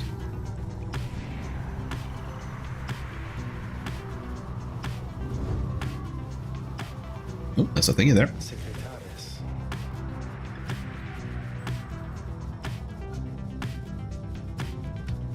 Close through shared experiences. There's some experiences I'd like to share with those two. Oh, Heather. The spring of Yomur has always flown forth from the crushed carpes of Biolanthius,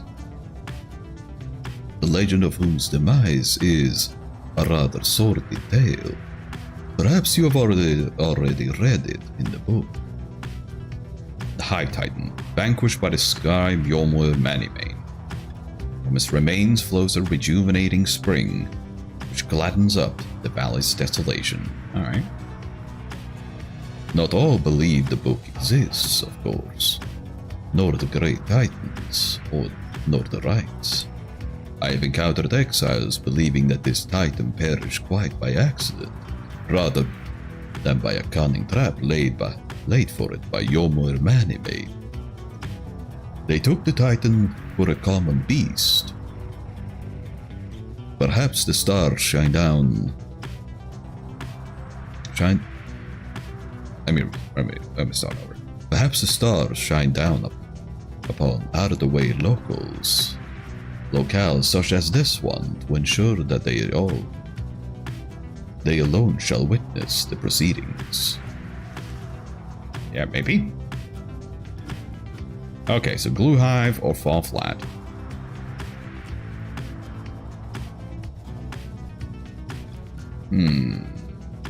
Could go there.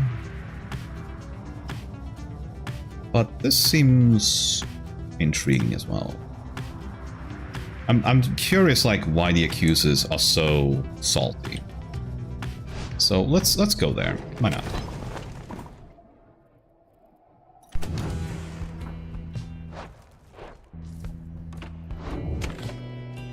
Alright. Let's have a look-see. Your senses guide you to a scrying pool somewhere in the dry flats of Fall Flat. The dry flats of Fall Flat. That's a tongue twister. And you look upon the waters. Soon, you experience a vision of Lendl, stood against Sir Deluge and the Pyre Hearts in his most recent rite. Out of my way, Sir Deluge! You shall not be getting out of here before me. Go on and gloat. What this knight wallows in his latest wretched failure. I care not what you think. I have no doubt that you shall rot here like so many others. Alright. The vision fades. It seems the accusers prevailed against the Pyre Hearts sometime not long ago, gaining the favor of the scribes. You wonder where their paths have taken them since, as you return to the Black Wagon to pursue your vocations.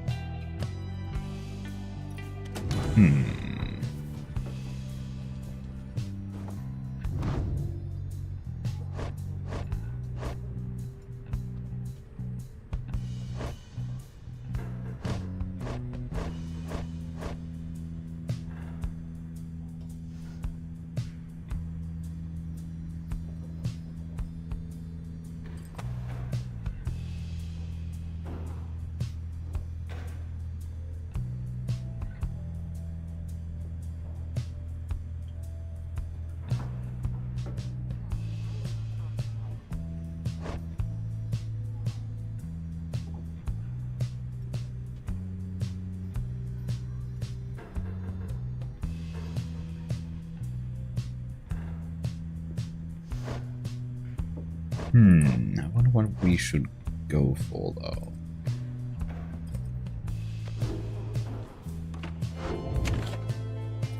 We forage for resources or mentor a companion.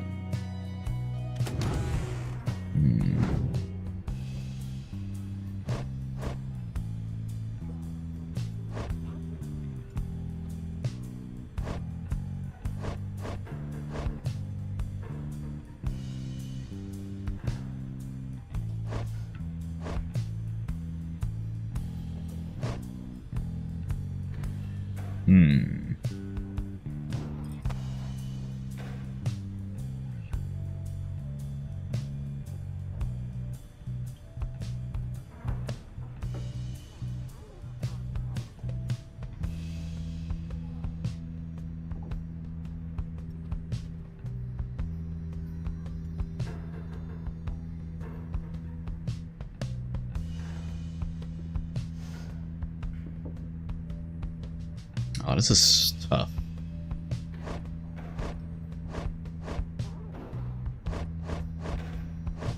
I guess I could forage for resources. Not sure what else I could go for right now.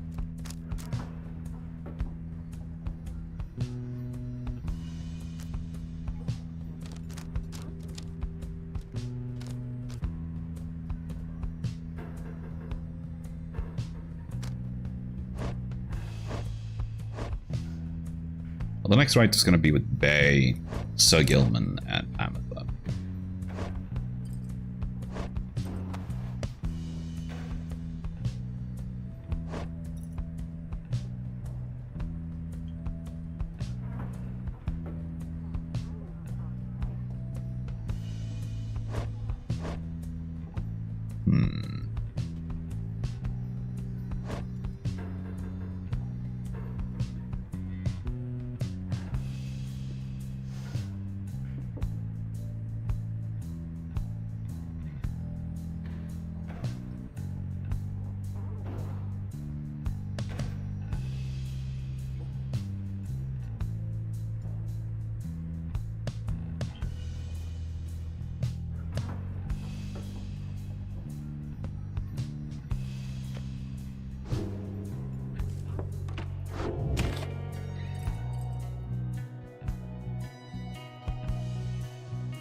Or forage for resources.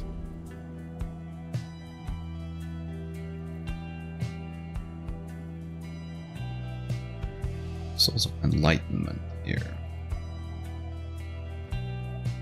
Yeah, alright, let's go over there.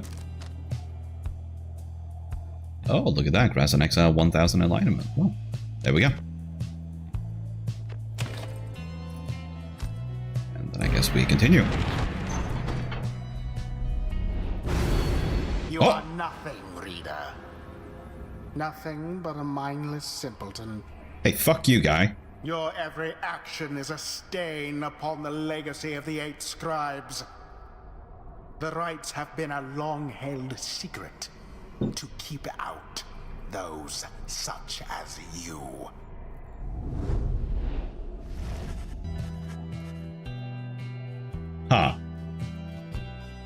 does that mean?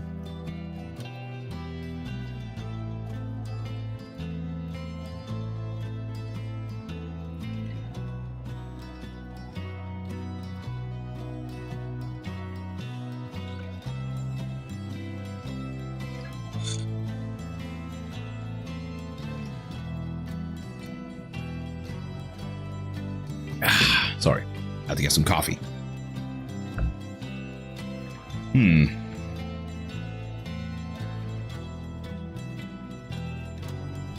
It means that it's a girls' club.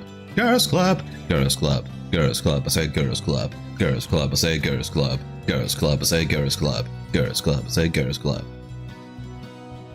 Well, the funny thing is that the main character is actually female. Fun fact, you can actually change that. Go into settings here and options. You can actually change the gender from female to male to non-binary. But I just kept it as female because I tend to usually I tend to play as female characters these days in games where you can choose it.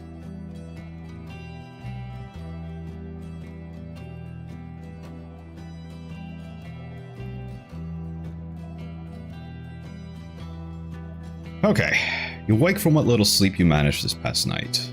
Once more, the voice tormented you within your dreams. You attempt to rid your memory of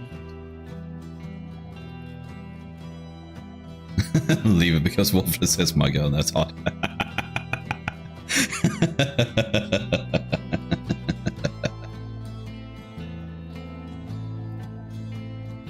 I wonder, what does he say if you choose non-binary?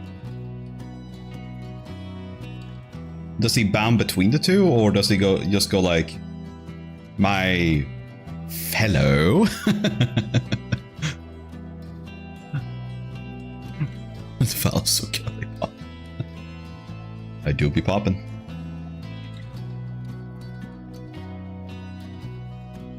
Non-binary must just be something like my friend. Could be, could be. Which,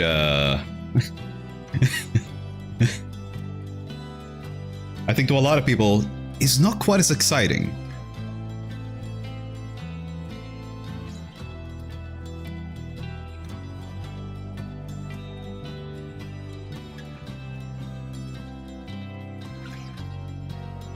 Or maybe he goes full Canadian, just bounces between like buddy, guy, friend. I'm not your buddy guy, I'm not your guy friend. I'm not your friend, buddy. I don't think he is actually meant to have daddy energy. Maybe. Maybe.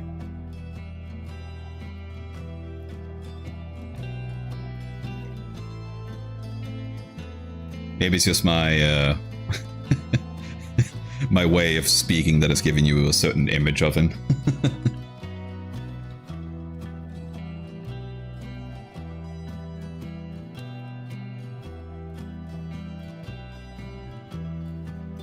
Stop calling me out.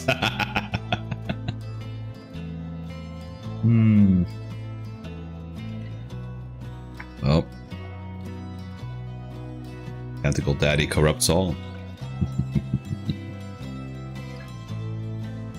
You, friends, fun, drink, hot girls. All right. You're hot. Drink Let's more. drink. Expensive cars, ass, drink, ass, money. You in a tuxedo, threesome, pussy. Drink, drink, drink. You drink, Vegas, fun, pussy. You in a tuxedo, fucking this girl. Drink, drink, drink, drink it all. You fucking pussy. More tuxedos, more cars, more pussy. Drink, drink, drink. Please drink responsibly.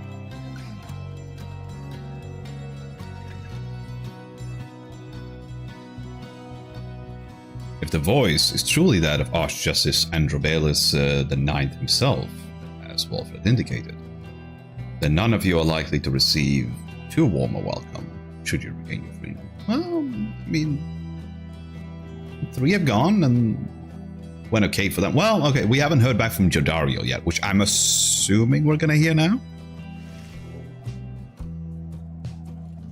I bet on our way to the Shrine of Yolmor, we're gonna be stopped by one of those messenger imps.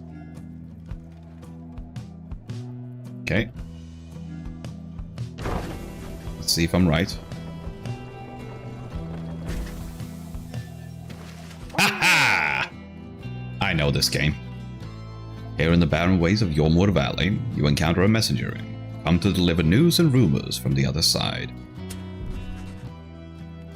The news this time pertains to Jodariel, whom you liberated at the fall of Solium. Ah, this girl.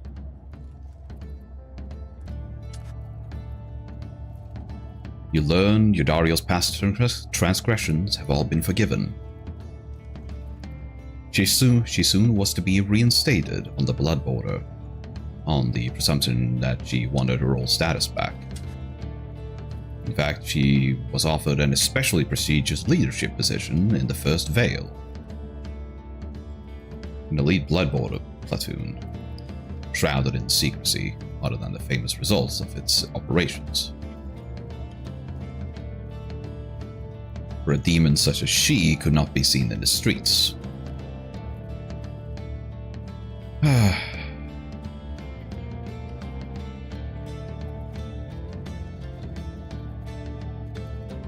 Can't believe it. They don't actually allow demons in the streets. You want such a as fine as her.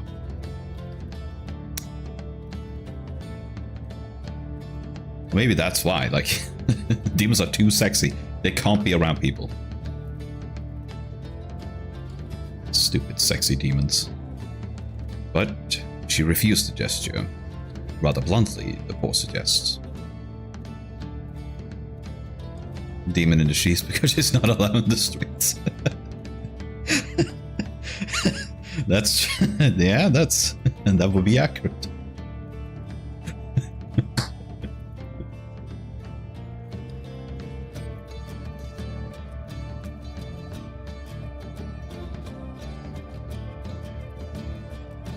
Stupid sexy demon is my favorite genre.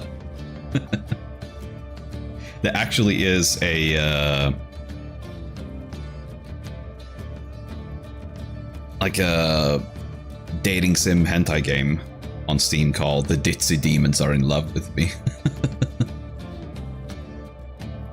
Which, fun fact, is also the art in that one is drawn by the artist behind Nekopara. God, Sayori is an amazing artist. Instead, she sought Wolfred's agents, as well as several of her former fostered sons and daughters. Oh, she really is a mommy.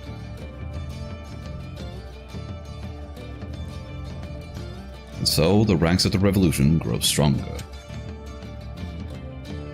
The last part of the messenger imp's news must have been damaged in transit, though it appears to be in Jodariel's own words. All you can tell is that it says, await. You thank the messenger imp for relaying this information. Your companions are excited to discuss the news. We can envision it. A demon such as she set loose within the Commonwealth. She is an inspiration to us all, or to this night she is at least. Do you think she still has her horns, now that she's back up there?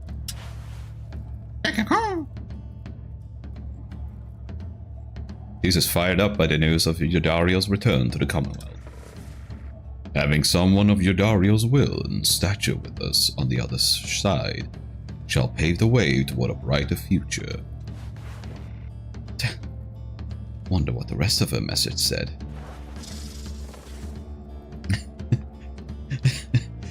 And it actually said, like, I await on you on the other side, my love, my dear sweet Pamitha. And it turns out they actually has had a secret love affair this entire time. That would be the best, but it's probably not it. The old classic enemies turned lovers. The news of Jodariel's liberation fills you and your fellow exiles with newfound resolve. Your companions gain +1 hope. The next rite. There's a Kickstarter going on for a tabletop of dating sim board game. Huh. I feel like that could be fun, but also I feel like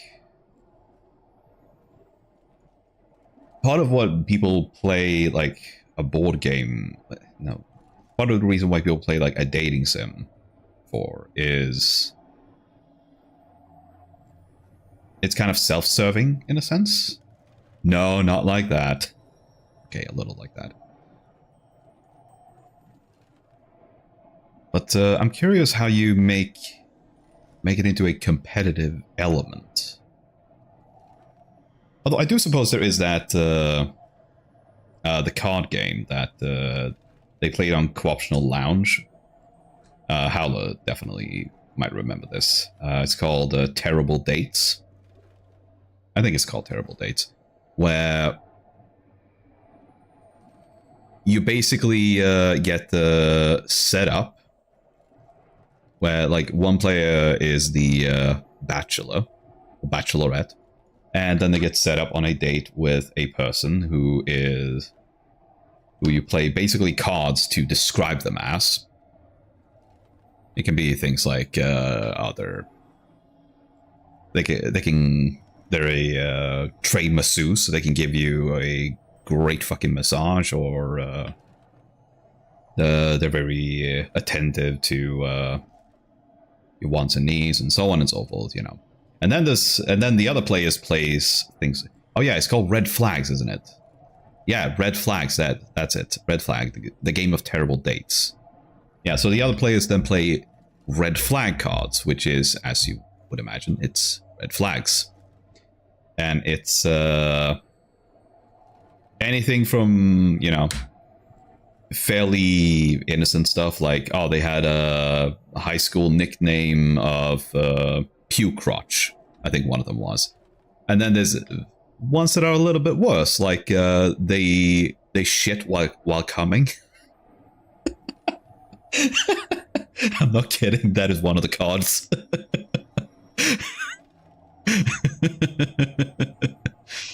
Which is that really is like, that card is definitely it almost, in a lot of cases, like that is, you're gonna, it's basically like exodiating somebody's potential date.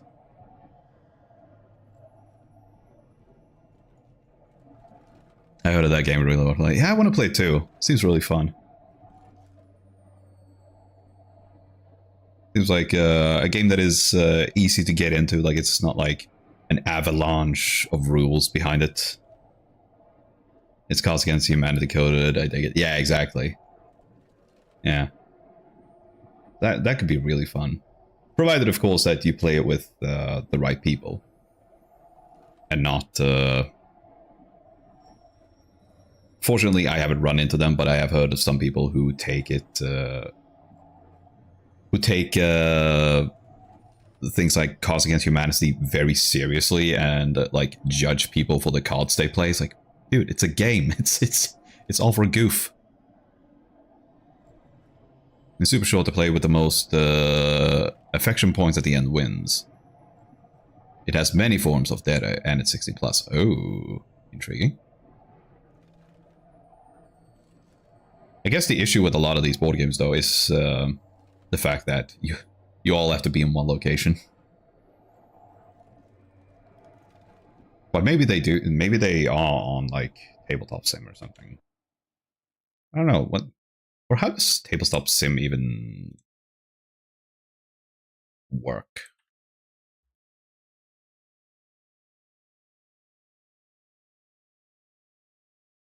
Like, do you have to?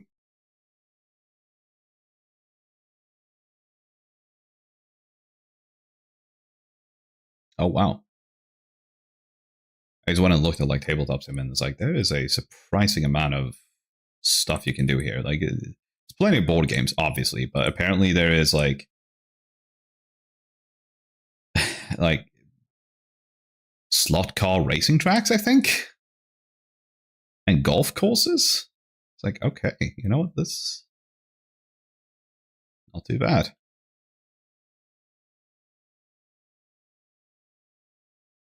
Okay, here we go. So apparently they have a bunch of these games as DLCs, basically.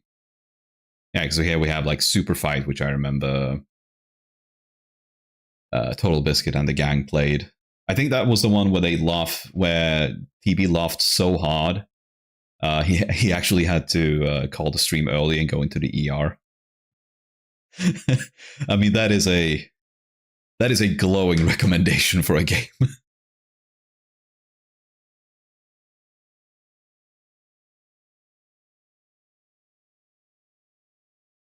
There's a lot of these. Don't they have Huh. I don't see Epic Spell Wars here. Tabletop Sim is good unless the game has 600 pieces. Yeah, that's... Yeah. I think that's one of the things that people are dying for a lot in these sort of cases, where they would very much like there to be a lot more automation in like tabletop sim games and whatnot. So it's not like entirely just on you to understand how everything's gonna work and all that. Which would honestly, I think, be good, because it would also be like an effective way of teaching the players without, you know, causing a lot of frustration. But obviously it would take a lot of time to actually set it up in a certain way, and yeah. Again, every game is different, so it's some things could probably be very easy to sort of put in, but other things could probably be really difficult.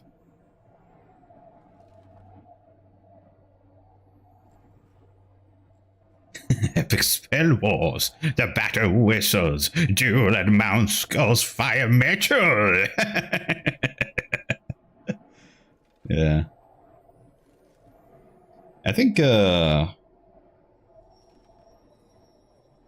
Lunas would like that one, because I think it's in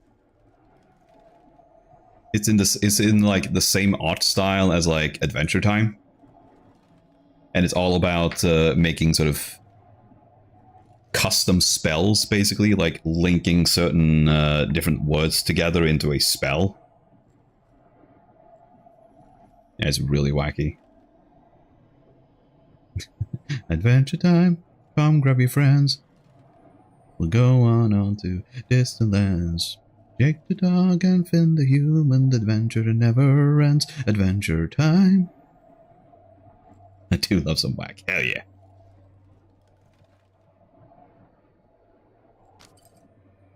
Probably try and get back to watching Adventure Time. But,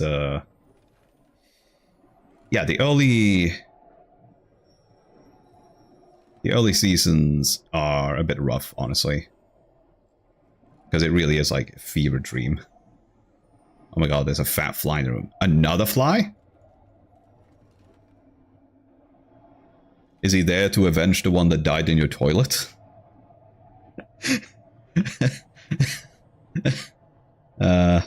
I'm not kidding. Apparently, Iluna's had a fly that fell into the toilet and apparently drowned. It was like the most humiliating place to die.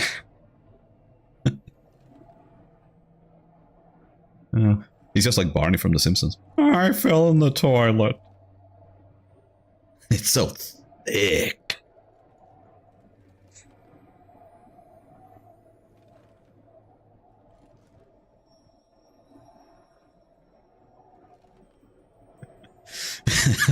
Yeah, the fly comes in and you just hear like, I like him big. I like him chunky. I like him big. I like him plumpy.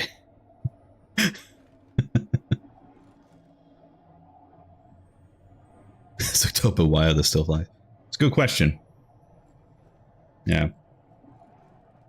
I think I saw one fly here like a week ago or something, but that's about it. And like the the fruit flies or whatever the fuck they're called. The ones that always show up during summertime because, oh no, you left some shit in your trash for a little too long and they caught wind of that.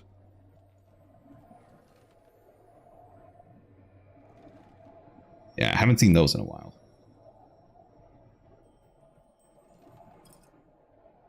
Alright, let's go to the slug market. Hey, it's you guys again. Just come on in and have a look around at all this stuff I got, okay? I got some new stuff here pretty recently. Maybe you've seen it before, maybe not. I don't know.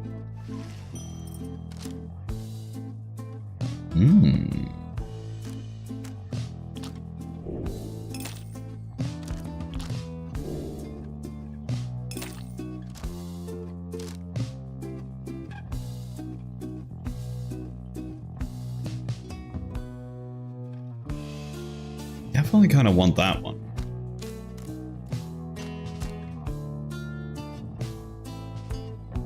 I can't afford it yet.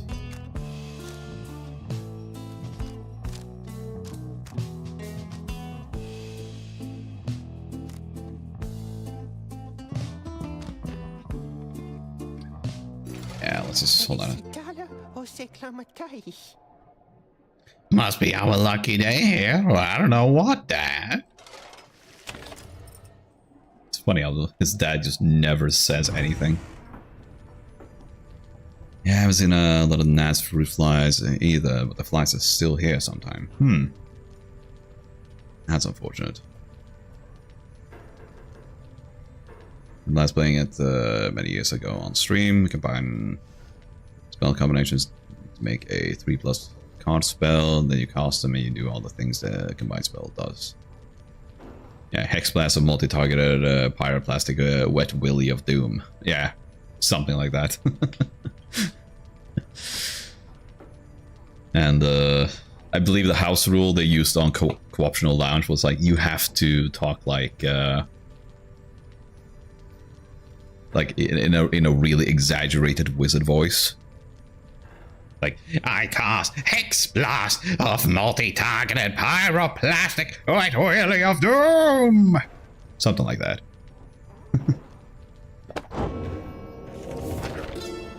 You talk like the countdown card. Exactly. The Spring of Yomwir. I oftentimes think the carapace of the Hive Titan Biolanthius shall be an everlasting blemish on an almost splendid bit of land. But Yomwir, in his brashness, felled the monster with a certain flare. Then the moon shone through the ridges of the massive carapace and shined upon the pooling ichor, turning it into the freshest nectar ever to be tasted.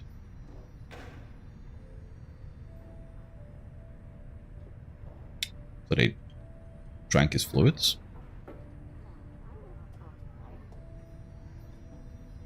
That's kinky. I mean nasty.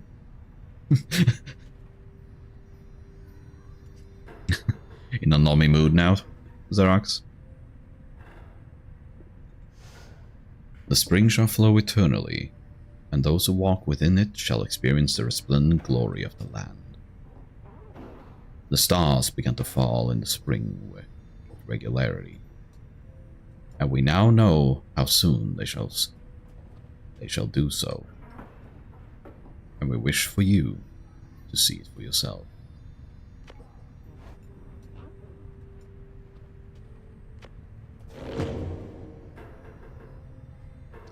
Yeah, that would be extra protein. I say I never expected I say, Lunas, I never expected you to be in on a risque joke like that. I'm proud.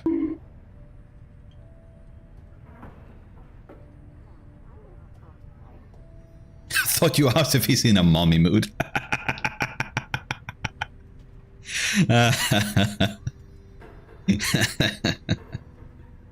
Yeah. Xerox wants uppies.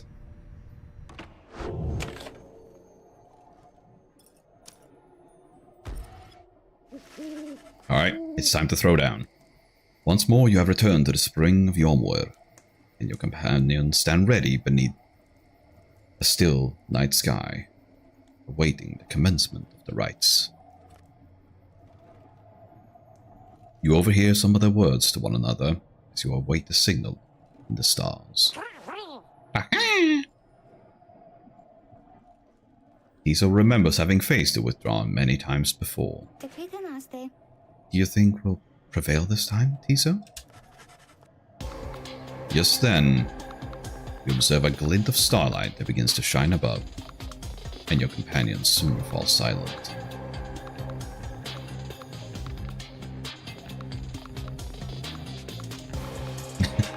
I think I've reached a new level of unbothered while living here. Yes. The corruption is setting hold.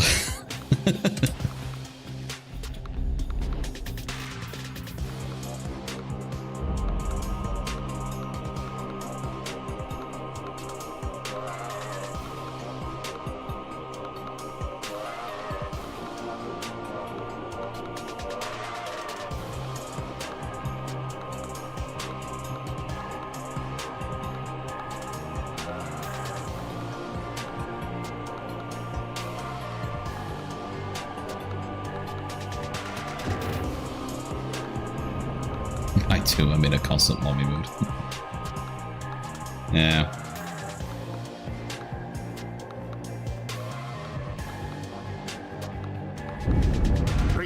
Giving or receiving though, Illunis? I'm still very cross with you, you know. To think I saw in you a worthy heir. Not just to the legacy of the Nightwings, but to the future of the Commonwealth. That traitor. What have I done?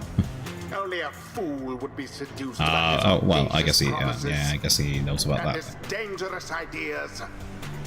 That, dear reader, would make you a fool. Yes. I have no choice but to explain it thus. I know you. So even you could understand. I know you responded to me with yes, but it looked really funny when you put yes after Howler's plap plap plap.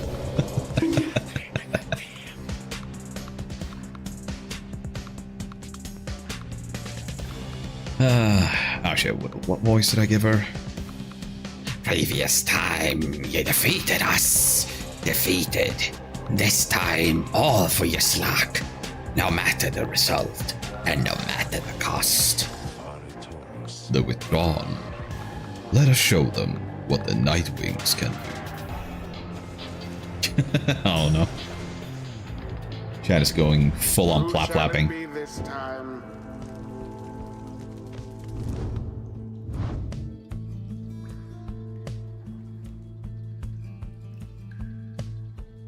Ooh, that is a really good one.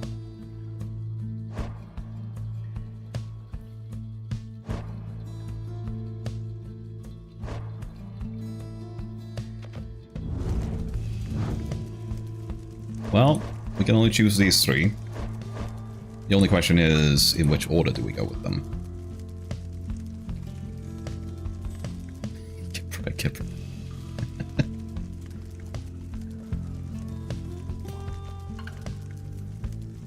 Just choose. Fucking cool it. Sir Gilman. Yeah, let's go with Gilly. And Tabitha. let's go with Pam Pam. Bay. The choice is cast. Well, I said cool it to the voice. Because he was like, oh, fucking choose already. Not to you, Hala. You're fine. Okay, I think I'm ready. Hear us, Yislak. Bring to us thy terrible power.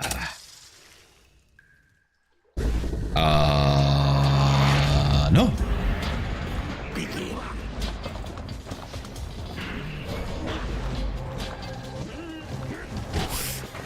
Boom. The Nightwings make their mark upon the flame.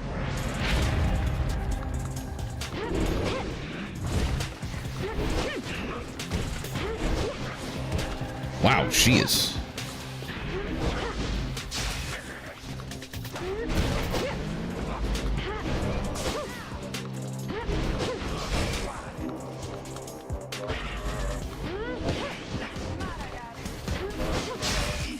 on!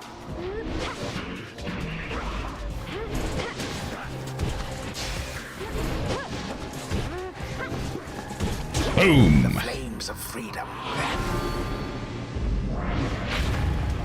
Your adversary's pyre now falls short of yours. Okay.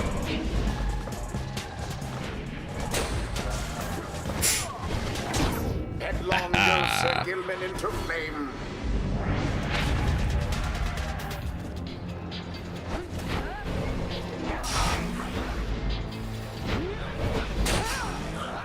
Ah, shit. Left unscathed. All of the withdrawn. Oh, come on. Oh, I hit the fly key. What? A decisive blow. Shit. Oh, that was bad.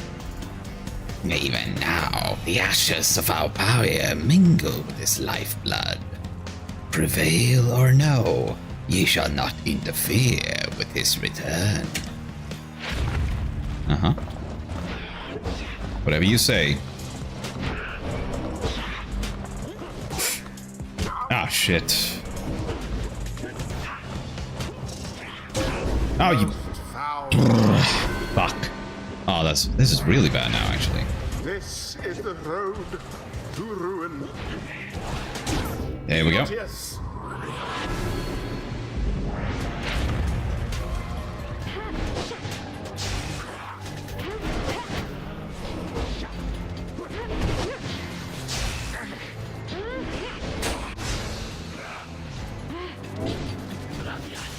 Ah, son of a bitch. Rather angry. Oh, come on. No, you do not.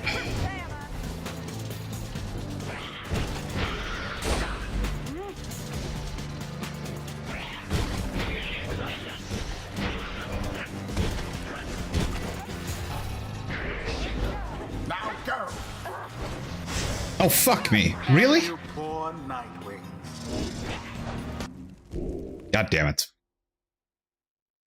Yeah, that was a game over. Fuck me. It started out so well, and then it just got completely steamrolled.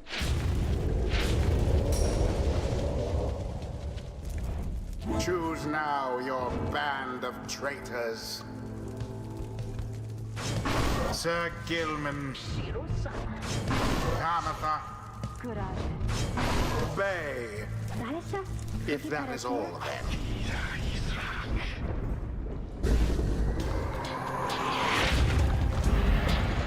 Begin.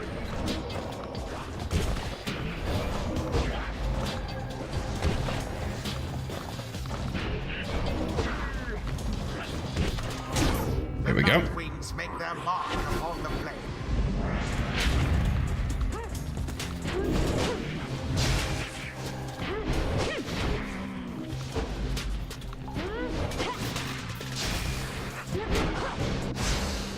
Simply monstrous. Ah, fuck me. I thought I could get there in time.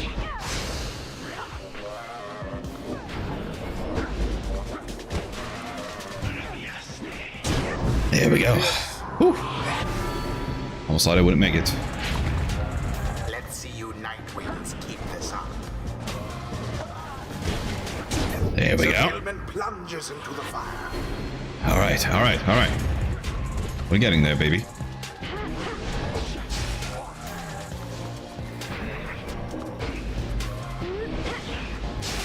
Udmilda's not so scary now. Oh, come on, pick it up. Ah, shit. Oh, fuck me. Oh, I ran straight into it. Not left a decisive Ah, son of a bitch. God, they deal a lot of damage.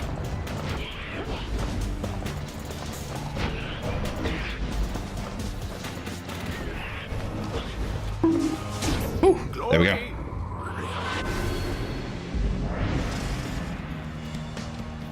Yeah, mingle with his lifeblood, yada yada yada. Farewell for now, witch.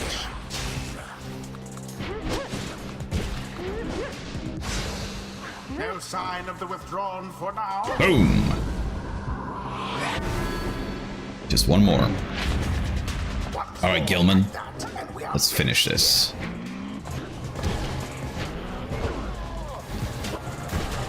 And it is There we go.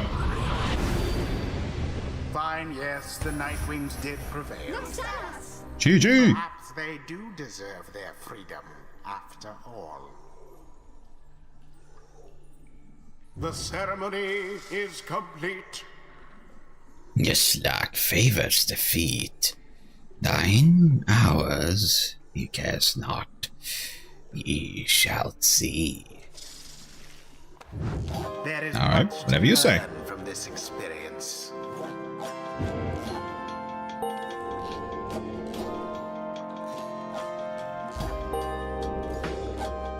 Ah, she's almost there. Now go and wallow in the downside for a while. You do not need a pair of wings in order to go free. It's true. There proves little time for rest at the Black Wagon after your fellow exiles thwarted the withdrawn with aplomb. Aplomb? Aplomb.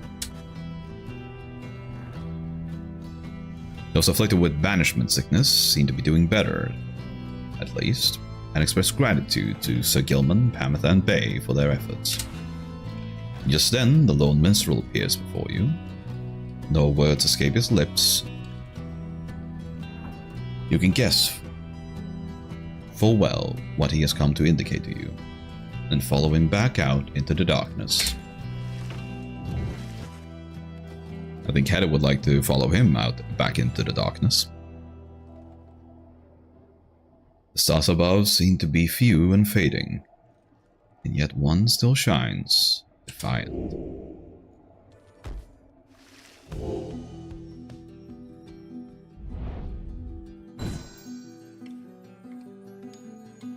Indeed, the Star of Solium.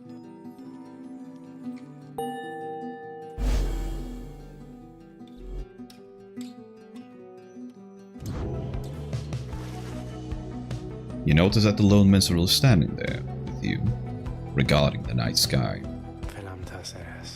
The Gate Guardian and I, we have paid witness to the liberation rites upon the fall of Solium for a long time. We have seen so much. And so, I'm a bit taken aback, is all, to see something which I have never seen. You look upon the stars together for a while, then I wish for you good fortune and the wisdom of the scribes on your ascent. The lone minstrel leaves you there alone under the night. It has grown very late and you need rest. The Black Wagon shall have to take flight again come morning. Aw, Tiso, what's up? Find Tiso there in the Black Wagon, looking rather more despondent than usual. When you attempt to reach out to him, he barely acknowledges you. Tiso indicates that he wishes to be left alone right now. You almost run into Bay as you turn to leave. Whoops. Oh, I'm sorry, miss. I was just wanting to check in on little Tiso there. I think maybe he's taken ill or something. On further inspection, it occurs to you that Bay perhaps is not off the mark, and Tiso is unwell for some reason. Come on, Tiso, you're going to be alright. You might be the smallest one of us, but I think you're the toughest. Though, Mr. Dario, she was the toughest one of all, wasn't she? I so miss her sometimes. Ugh. You and me both, girl. Best girl. Tiso appreciates the kind words, but still wishes to be left alone at this time. Don't be silly, Tiso. You know I won't be doing that, won't you? Don't you? Bay turns to you for a moment, lowering her voice. Miss? I think Tiso would like a little bit of privacy, if you don't mind. Oh, I don't mean to be rude. It's just Tiso, well... I told him not to eat something. There was this, well, I think it was a mushroom maybe? Growing in the corner over there. So I see Tiso sniffing at it, and he's always hungry, and usually I try to feed him, but this time I told him no. Because I know my mushrooms, and whatever that was, I think it was a mushroom. But it wasn't one I know. Well, Tiso ate it anyway. Tiso corroborates Bay's recollection of what happened. Ah, he's got a tummy ache. Poor little boy. So, anyway, I think what is going on to maybe, well, cough it up, I guess. I think maybe any moment now. Because when I ate things I thought were mushrooms around here, I coughed them up as well. They made me rather sick. Kind of like Tiso over there. I hope I'm not being inappropriate, because it's not polite, maybe. Oh, come to think of it, Tiso, why don't we go outside? Because then I won't have to clean up after you. Like the last time when you ate something I said maybe you shouldn't, remember? Tiso's just like me for real. Yeah. I do hope you don't eat what looks like mushrooms in your dorm, though.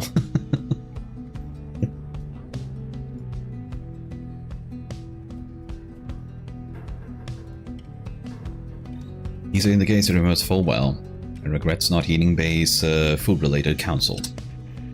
Oh, don't worry, silly. If you've taken ill, then I think you're going to be fine. Once you have a little walk outside with me, because you're very tough. Tiso's beginning to look better already. Oh, so cute. You're my best friend, Tiso. I won't let anything bad happen to you. Or at least I'll try, okay? I don't think anyone can stop you from eating things, though. Then she snatches Tiso up in her arms, whisks him out of the wagon with her. You hear her call back to you over her shoulder. Bye, miss. I'll make sure that Tiso is alright, I promise, okay?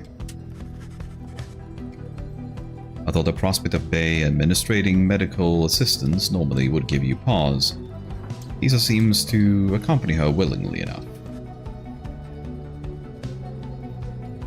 The two have shared a rather close bond since Bay first made contact with the group.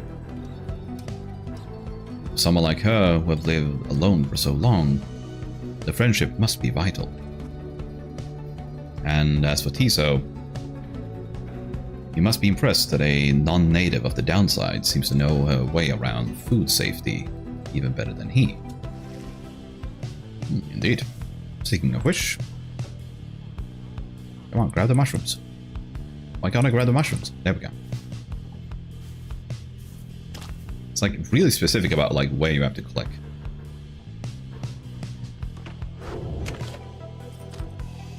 Alright, let's continue our journey.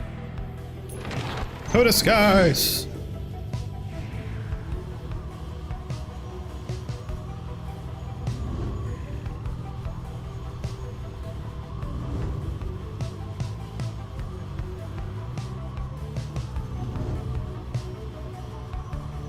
Yeah, no more points of interest.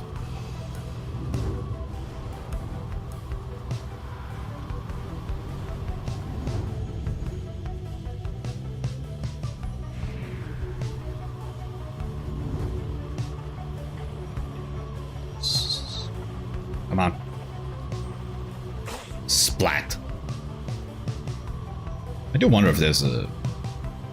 If there is an achievement for, I guess, splattering a bunch of airborne imps, I still haven't gotten it. Okay, what's this? Something appears different about how the sacred mountain west... About the sacred mountain west of here. The lands near Emperor's Ascent and Emperor's Fall appear ashen.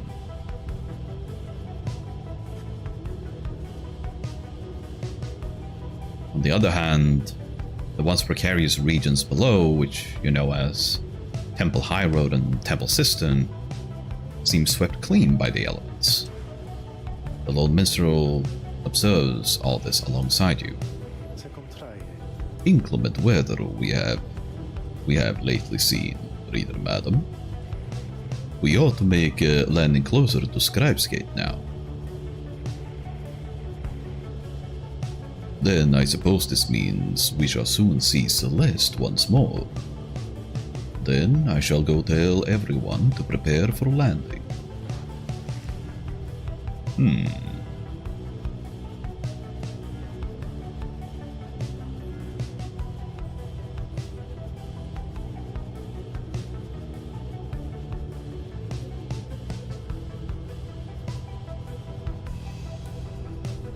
Yeah, let's I think we're gonna try and free Tiso.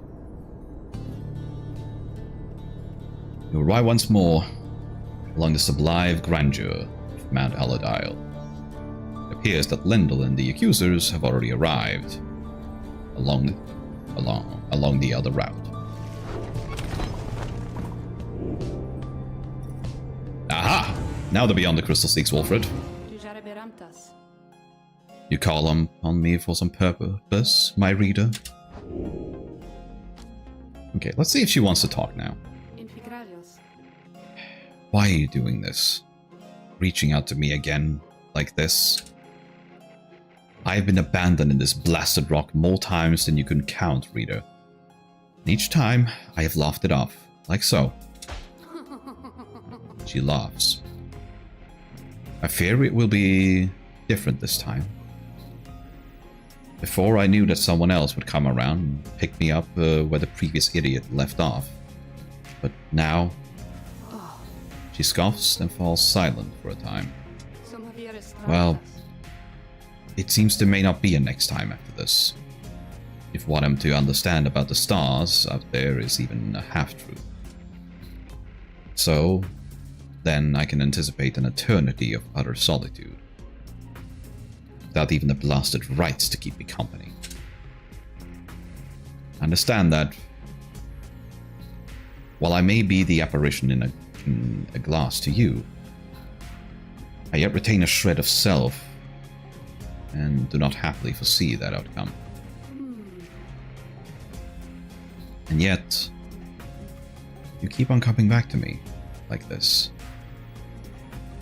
If this is all in service of a torment, then you are most cruel, O lovely reader. Commendably so, I have to say. So then, am I to understand you wish to spend more time with me thus? Knowing full well the stars are soon to put an end to this little affair?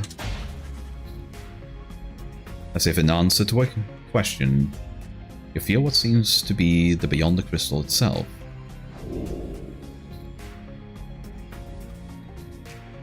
The beyond the crystal seems to be pulling you away.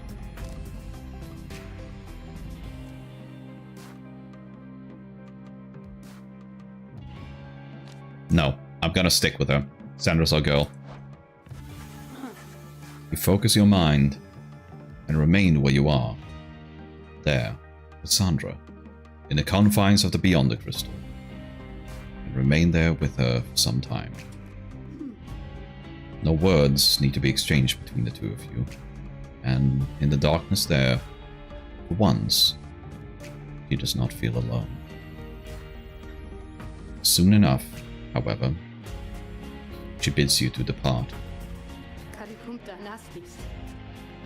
You shall leave these idiots of yours listless if you ever remain here for too long. Be gone already, and let me know if you have need of me. Ah, she's a sundere.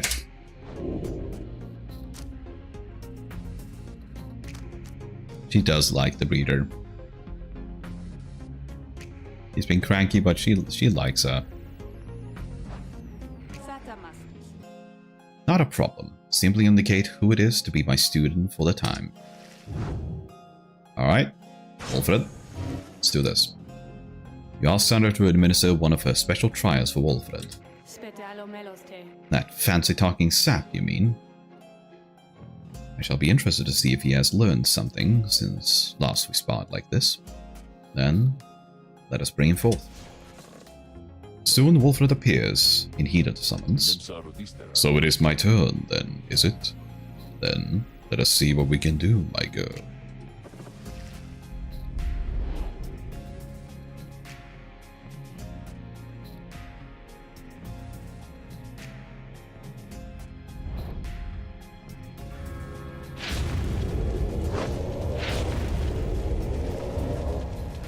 The apparition Sandra appears and unfastens her mask.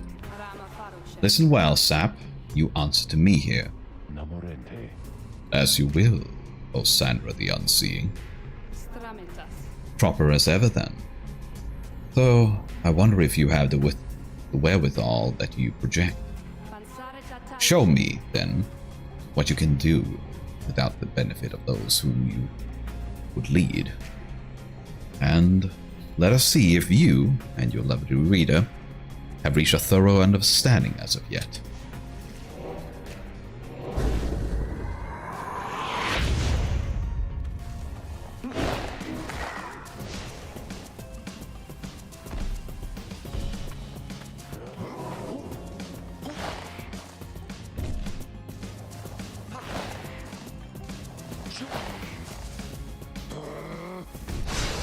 Shit. Ah, damn it.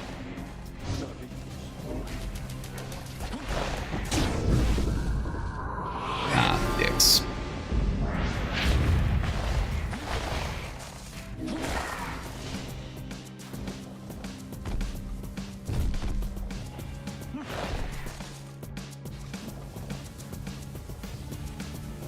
Boom. All right.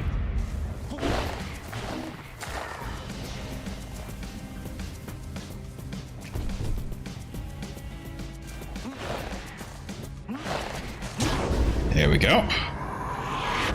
Just one more. Steady on.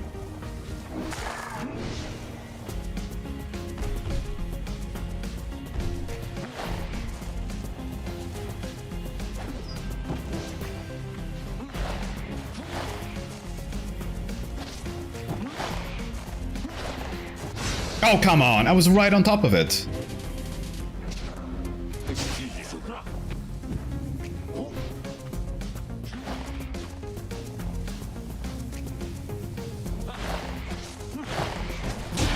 There we go. Okay. So let's see what Wolfred gets. I am grateful for the privilege of your time, good Sandra. Flattery shall never get you anywhere with me, Sap. Nonetheless, your performance was sufficient, and you passed my test. Thus, congratulations are in order, to you and to your lovely reader. Now, farewell.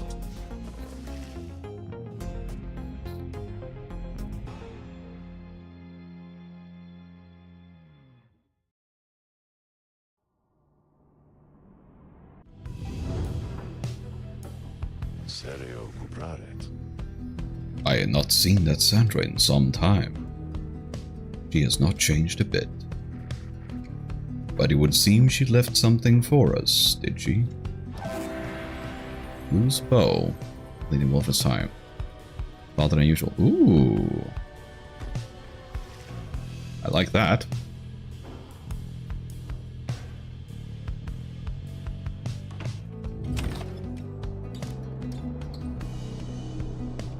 Alright, let's go seek the scribe's favor. With some time to spare after having landed, you join Tisa on a brief expedition to the monument of Yomor Manimane. Greetings to you once again, great-grandfather. You should know I often think of you, more often these days than ever before.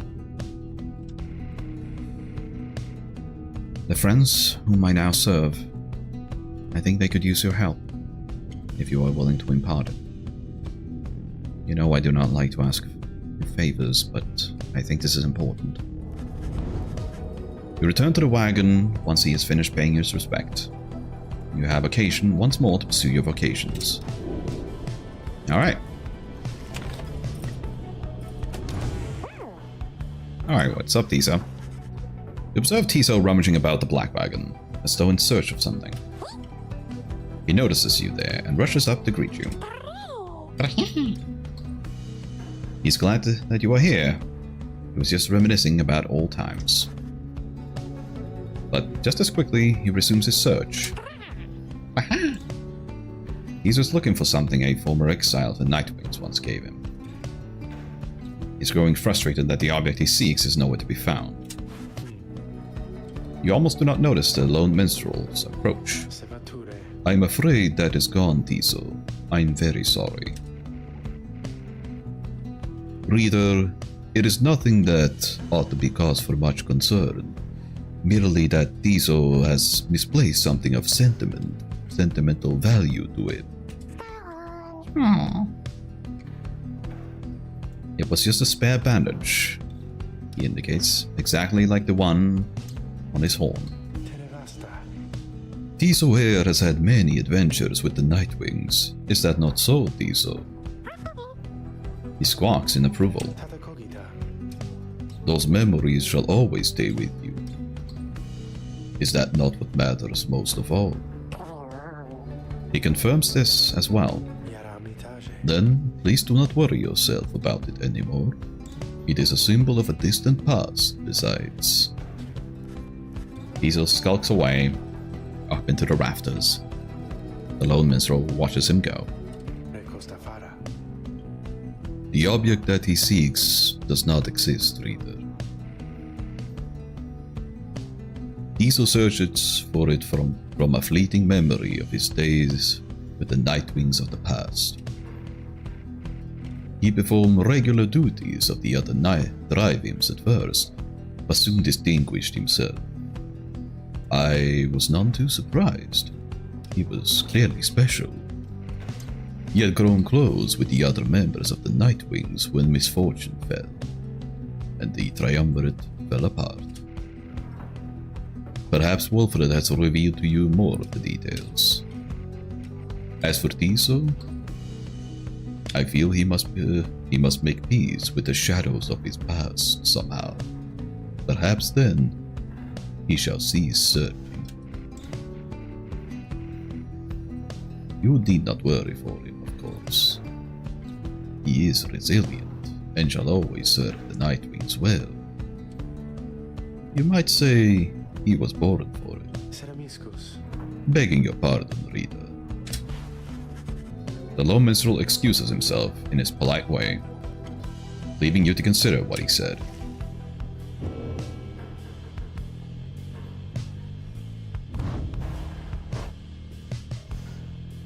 Alright.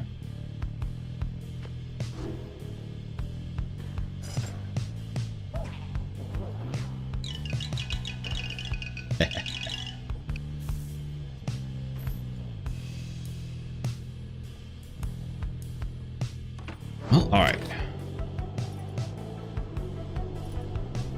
So I guess... yeah, actually, we should use that shot probably on someone, right?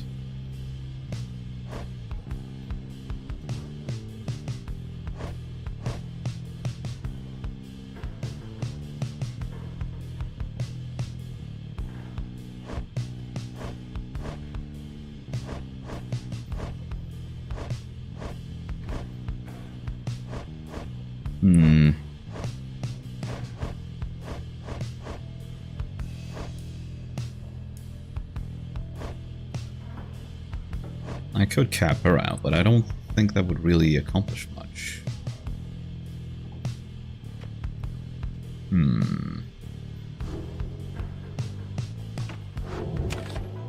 Okay, let's go forage for resources. I can run values here. Open serum here.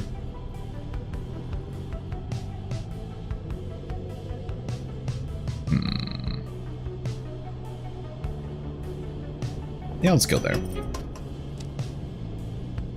Ooh, discarded antique. Alright. Neato.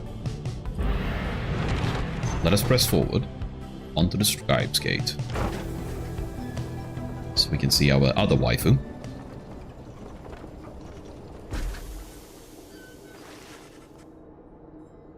And I think Illunis might like the design of her. It's very,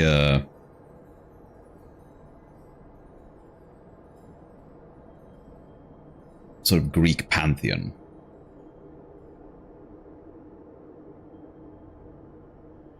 I know, right?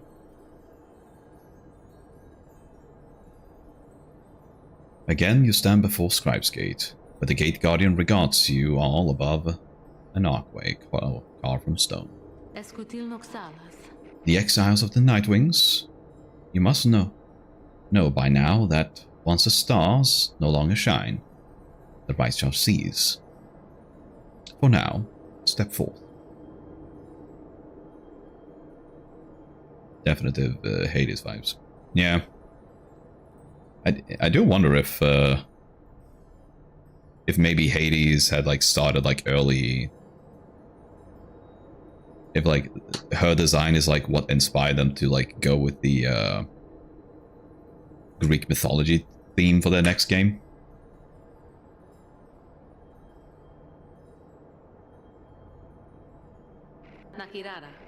Except for you, Tariq. You stay right there. Oh. What's going on now? Greetings, Celeste.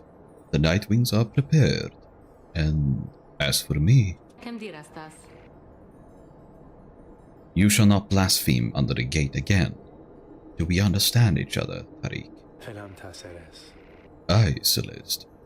I apologize for my behavior before. I shall adhere more strictly to my duties.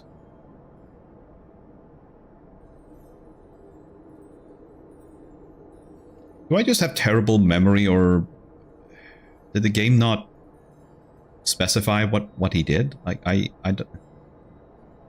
what did he do? I don't know. Be sure of it. Now, each of you, come forth. Please state your names. What is it you seek while crossing Scribe's Gate? One by one, your companions cross the gate. Unsafe hand-holding. Well, wouldn't the Gate Guardian be just as guilty then?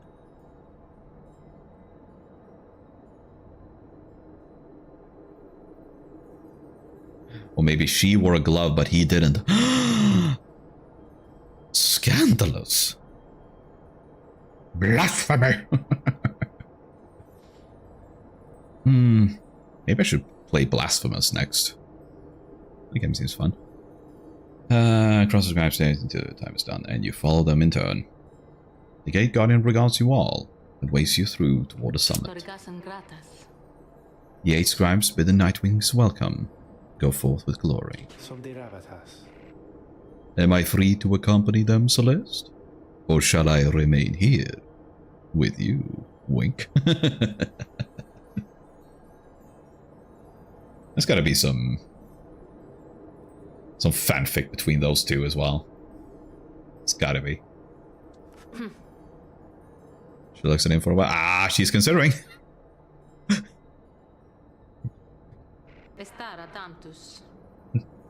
You are free to accompany them, Tariq.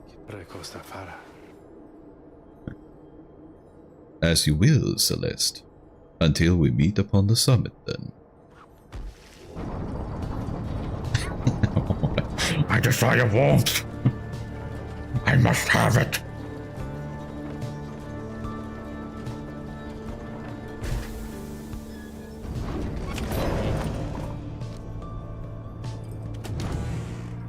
Alright, nothing there, but we do speak to Falcon Run. No, it's you guys. Well, come on in, I guess. You got here right on time, because I was just thinking maybe I could close a little earlier, you know? This has been real good, and everything. It's just been a little slow. His spot's a little slow is all. So I was thinking maybe I could do a sale. What would you say to that?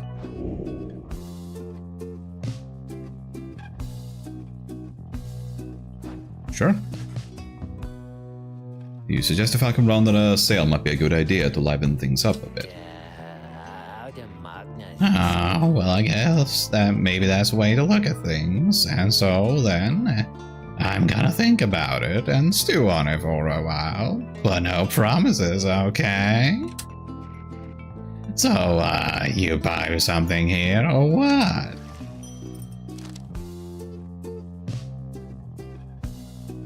Oh, that's interesting.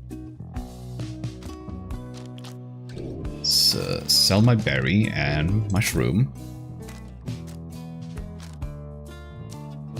Oh, and the antique as well.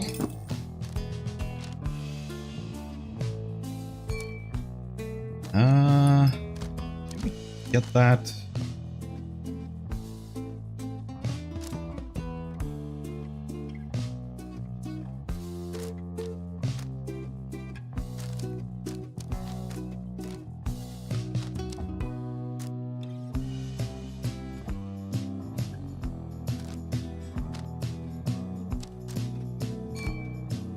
Yeah, let's get the quickest one.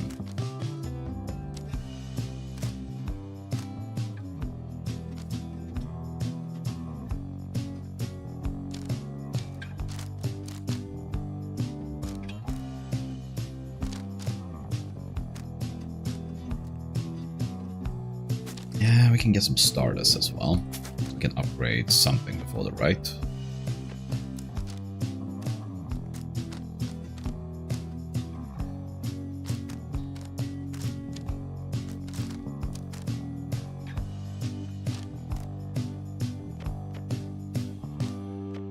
Okay, I think we'll just stick with that.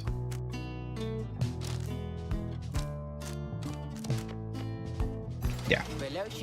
You guys have a good day out there. And we got a read from the book.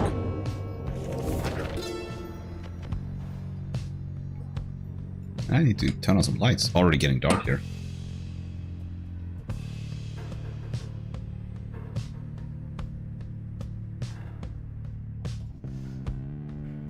There we are.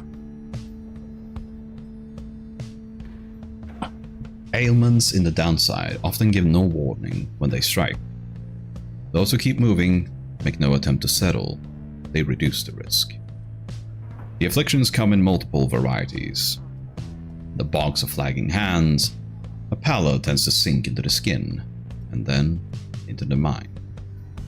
The nauseating Sea of Solace north of there is difficult for some to tolerate. Very hot or very cold environments bring their own specific side effects. My coat is not as lustrous now. My fangs are long. Okay.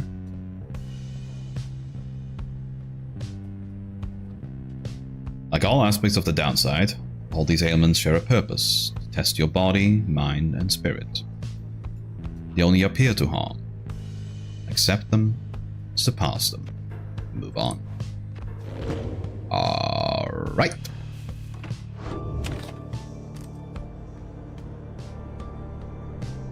Okay, it's time.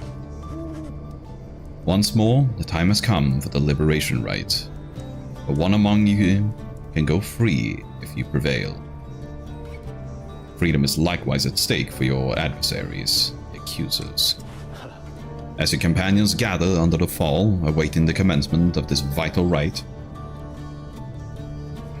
the lone minstrel finds you and regards you in this calm fashion. Night is falling.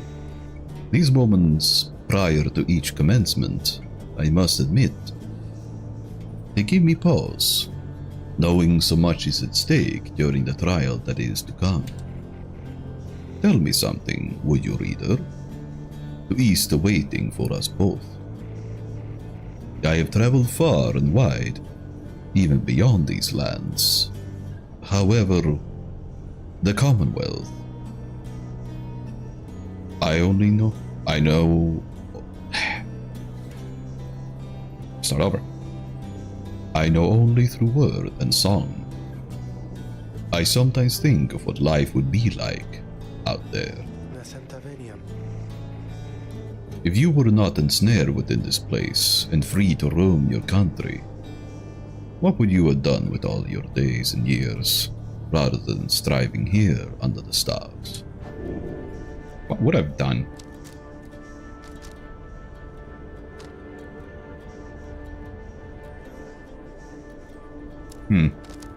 There is no live fast and eat ass option, so can't go with that.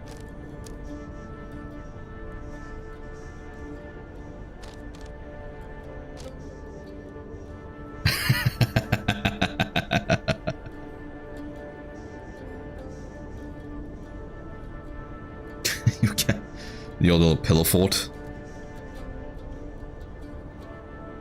You can hang a sign on it, like a Fort Kick-Ass.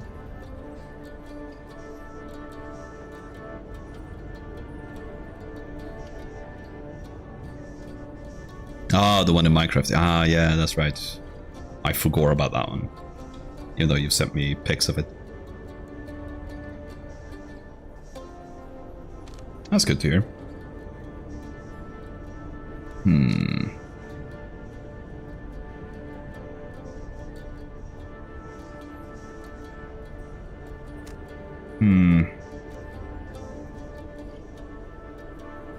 Yeah, let's retire to the outskirts.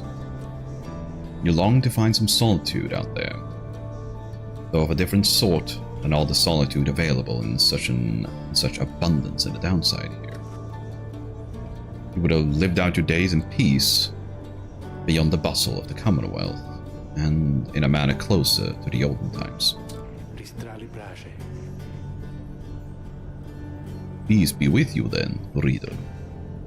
Wherever it is where your travels take you, in this life or the next.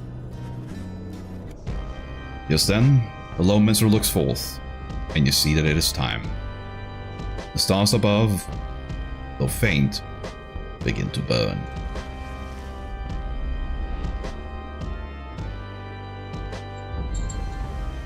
Alright, it's time. It's time to be back in the sack.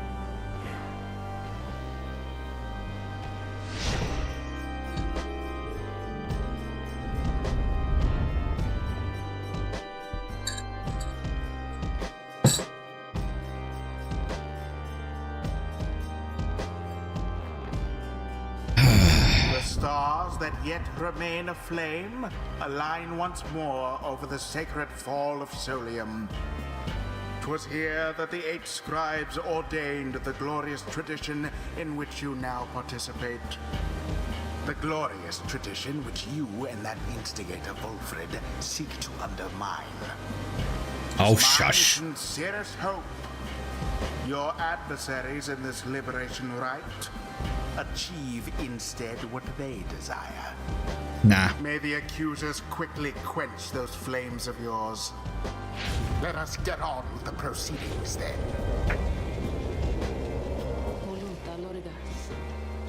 The pyres burn, and each of the triumvirs is present and prepared. I concur. The pyres burn, and each of the triumvirates is present and prepared. Then, anointed one of the accusers, come forth, now, and declare yourself, and pay any respects you have unto your adversaries, the Nightwings. Poised as ever, Lendl steps forward, and reaches for his mask. I was branded Lendl the Liar. Once I reclaim my liberty, that name shall be forgotten, and my rightful station in the Commonwealth shall be restored. Nightwings, you may have prevailed against me when we last met upon this sacred site, but many years since then have taught me much. I shall not fail again. Yet, you still hold much resentment for your adversaries, is that not so, Lendl? Resentment is too kind of a word for it. They are cheaters, one and all. unfairly favored by those scribes, while those such as myself still struggle endlessly for such a chance. Now, come, my accusers, let us vanquish those undeserving oafs, and prove now to the scribes that they were fools to favor the likes of them. Man, fucking lost my voice there for a moment. He dons his mask once more. I am ready.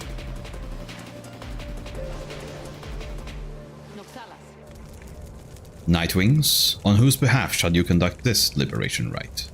Choose quickly.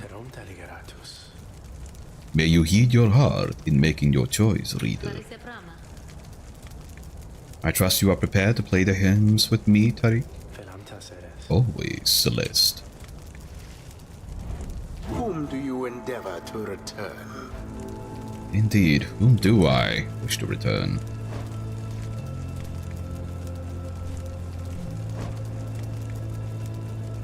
I kind of want to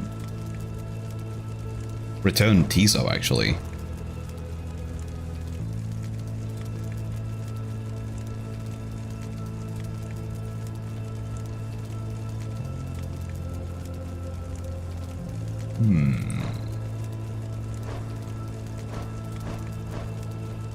Yeah, let's go Tiso. Tiso.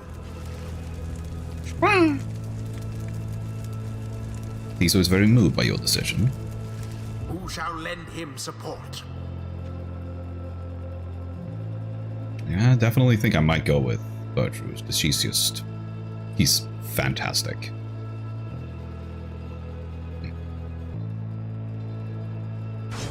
Bertrude. We shall enjoy his passage from this place. What else?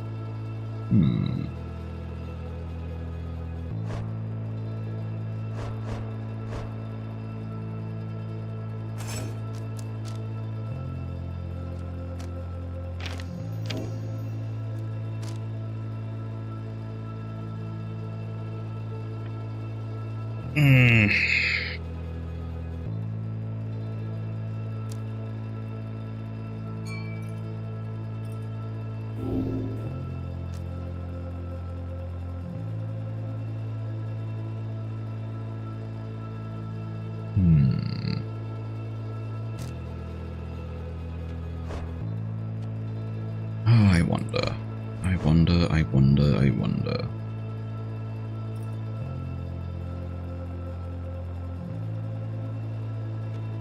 I feel like I should pick someone with enlightenment here.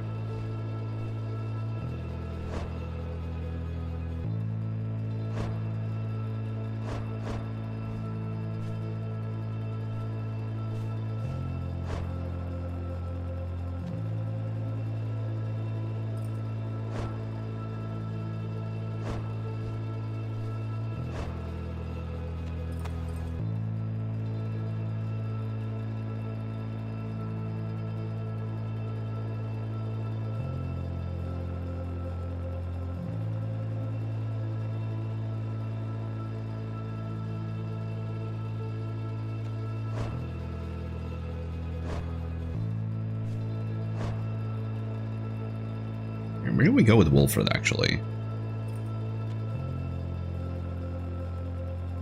Yeah, we'll give him a go. Let us, this time, send Tiso on his way.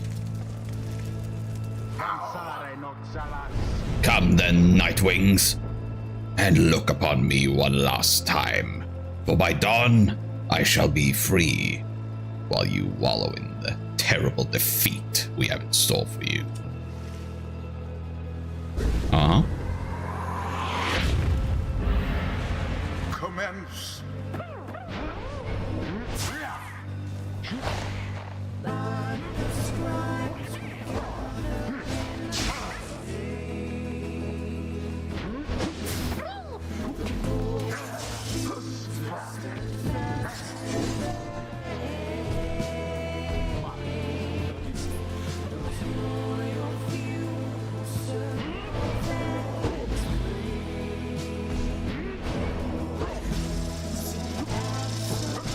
Boom!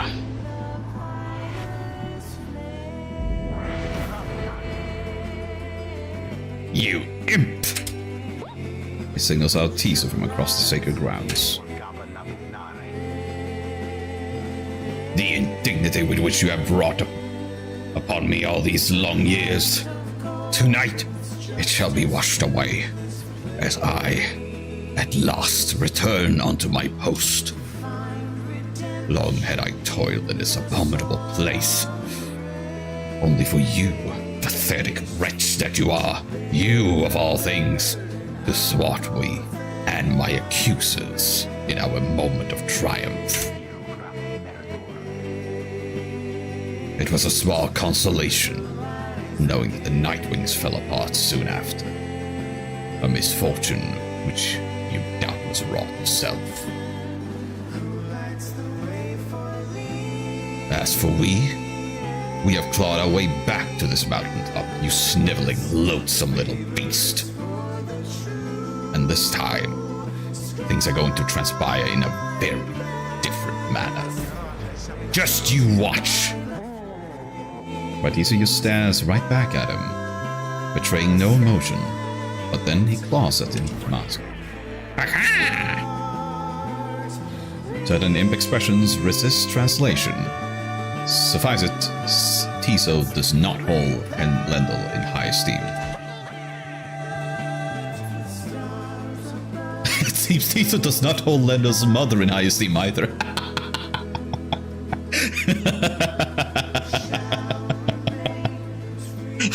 Oh my god, that is hilarious. Man, you suck, but not as much as your mama. Oh, I feel like he's not gonna take that kindly. Well, if he can understand it, that is. Oh man. Savage, brutal, wrecked. Absolutely taken down.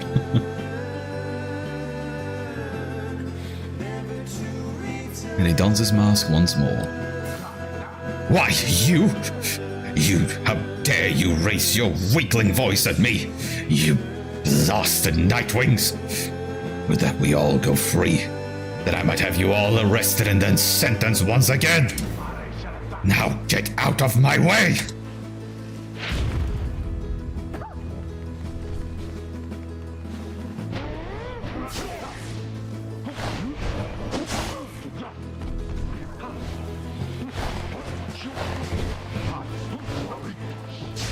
Ah, shit. Wanna be rather angry.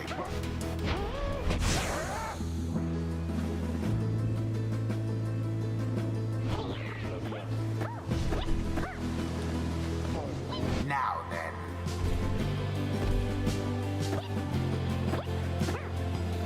Okay, I need to bait him out. Oh, shit. Oh, fucking shit. Ah, man. You seem unable to stop these people.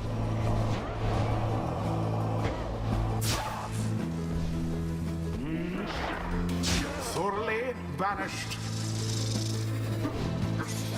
Boom. I wonder, shall the Nightwings press their luck?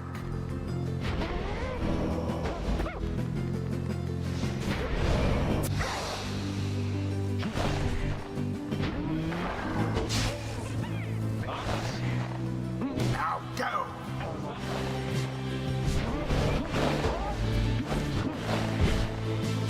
Aha! Plunged into the flame. Now, accusers, grant me your auras and your anger, that we may finally secure our rightful victory against these demons whom we face.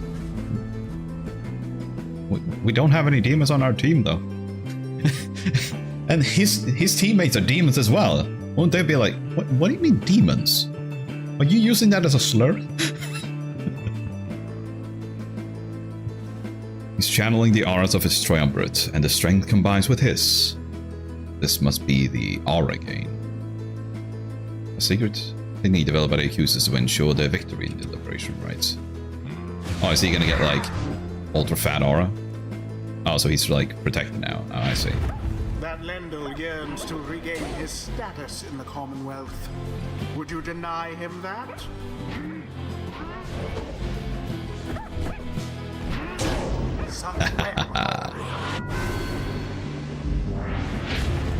No more than a lick of flame remains. Well cast. Boom! There it is.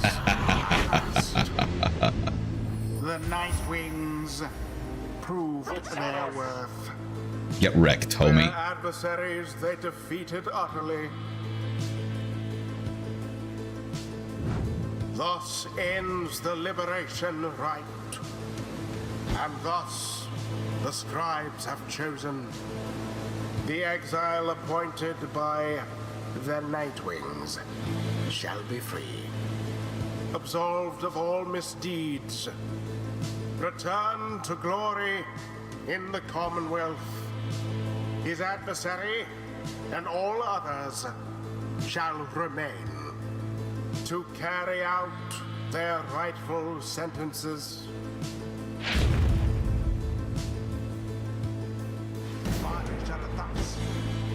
Blast you, Nightwings! Again you cheated me! Have you no pride at all in this tradition? Jeez, Lendl, fucking give it a rest, bro. You lost. Suck it up. Like your mother did.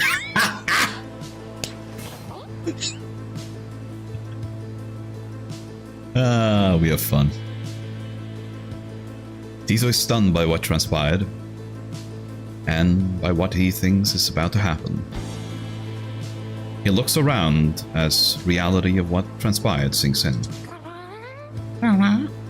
He realizes now that this is goodbye, at least for the time. He struggles to express the gratitude he feels at having served the Nightwings these many years. He also does not know what to expect from the Commonwealth, and whether he will be accepted. Nevertheless, he vows that he will keep doing his part to benefit of Wolfred's plan. With that, he splashes into the shimmer pool and is gone from view. You can hear him chirping one last time.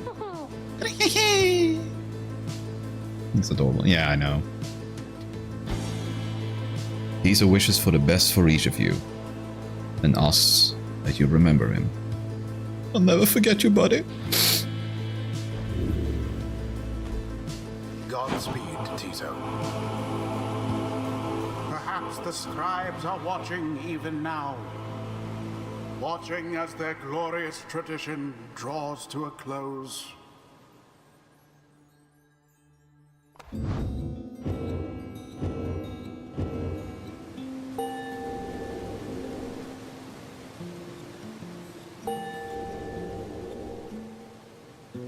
Alright.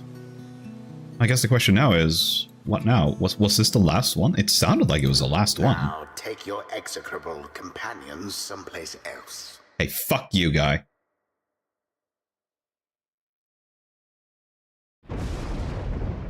Shit on me all you want, but don't you dare say shit about my friends.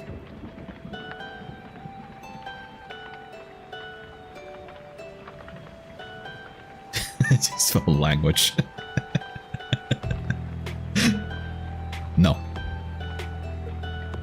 I signed the stream as having strong language, and goddammit am I gonna use it. Return to the wagon after having prevailed against the accusers in the liberation rite. A fortuitous result. Safe travels to you, Tiso. The rest of us await the day of our reunion on the other side. You succeeded in liberating Tiso. Return to the Commonwealth in glory.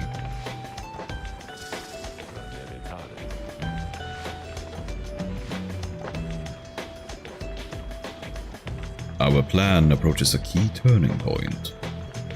Let us ensure it comes to fruition. Not only for ourselves here, but for our companions and our loved ones in the Commonwealth. 68%, I thought it would be more. But we have little time now for reflection into this. Look yonder, reader. The stars demand we go already. Let us help them usher in the end of all this. Turn your attention to the glimmer of the stars. The current rate of disappearance suggests another liberation rite should be coming very soon. Okay, so that was not the last one.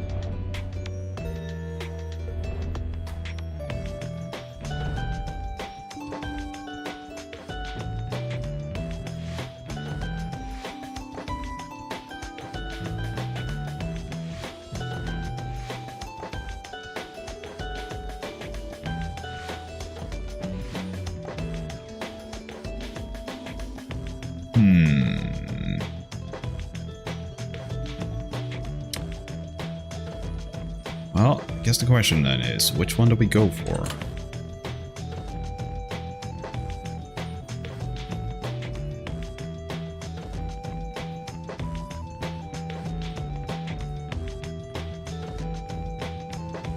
Oh, look at that, it's only one right now until the next liberation.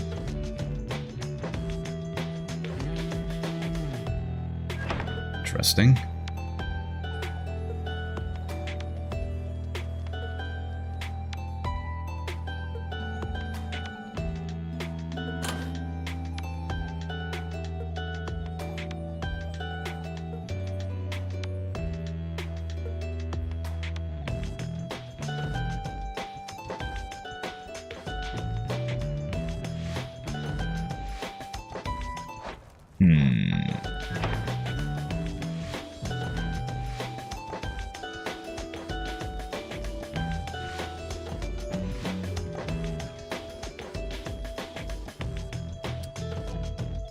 I feel like I should probably... Yeah, I should probably go up against the Pyre, probably, since they have fairly high standing right now.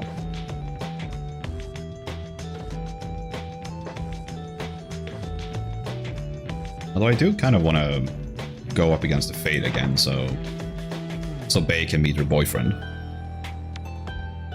Maybe we can do that after this one. Yeah, let's fuck up the snack boys.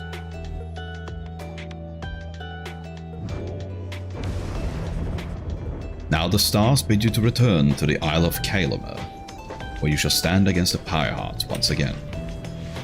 Your adversary, Sir Deluge, likely knows the cycle of the rites is drawing to a close. His last remaining chances to earn the favor of the scribes and then regain his freedom likely hinges on the outcome of this next rite. So, be a shame if we just crushed him. The cycle of the rise is soon to end. The exiles of the downside, striving to free your adversaries, your companions, even you yourself, are running out of time. Well, be that as may or be that not as it may. This book cannot accompany you. If you should earn your freedom, it is to remain here for your successors, for it is bound together inextricably with us. There is no sorcery, however, to prohibit you from spreading forth its teachings. We charge you to go forth and share what you have learned along your path. Reveal not the rites themselves, nor the existence of this book. Transcend its bounded limitations, for it cannot be transcribed. Any such attempts shall fail. Beware of those who dare to read it on the other side. Under the guise of seeking wisdom, may yet lurk a much darker desire to undo that which we strive to do. That kind of makes me wonder, did...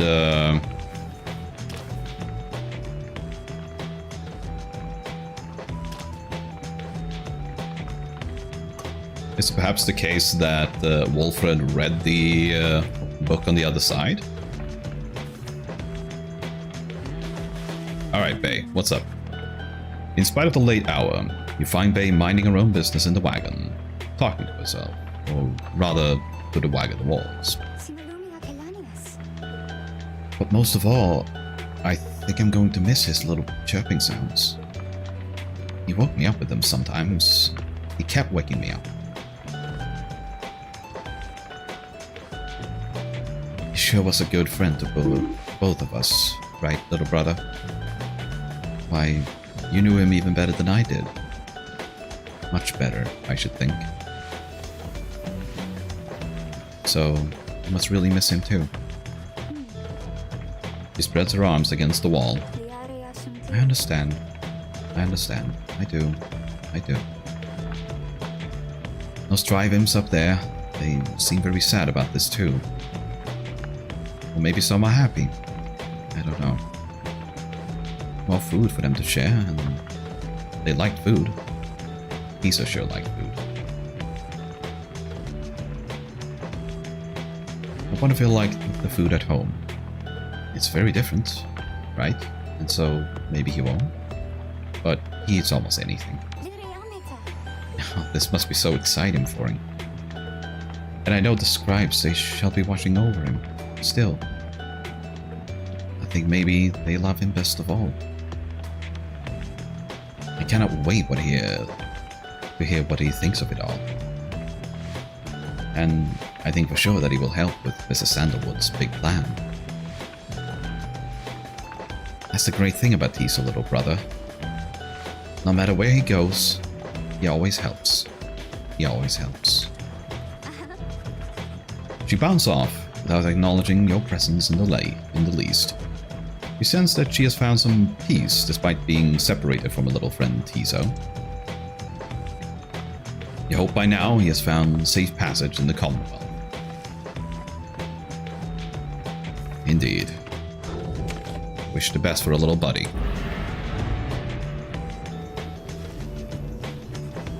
At dawn, your companions are prepared to depart. Everyone is silent. Your travels are to take you back to the Isle of Kaelmer. But soon after, the star shall draw you here again. And away we go.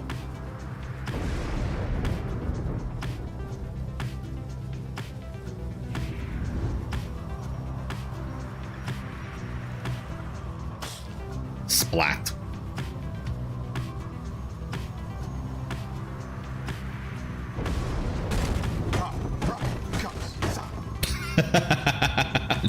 Just mashed him out of the way.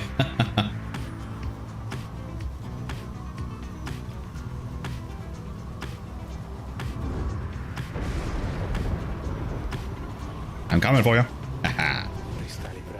Again, we return to the Isle of Kaelmer, hidden in this storm. I have met very few who know much of it at all.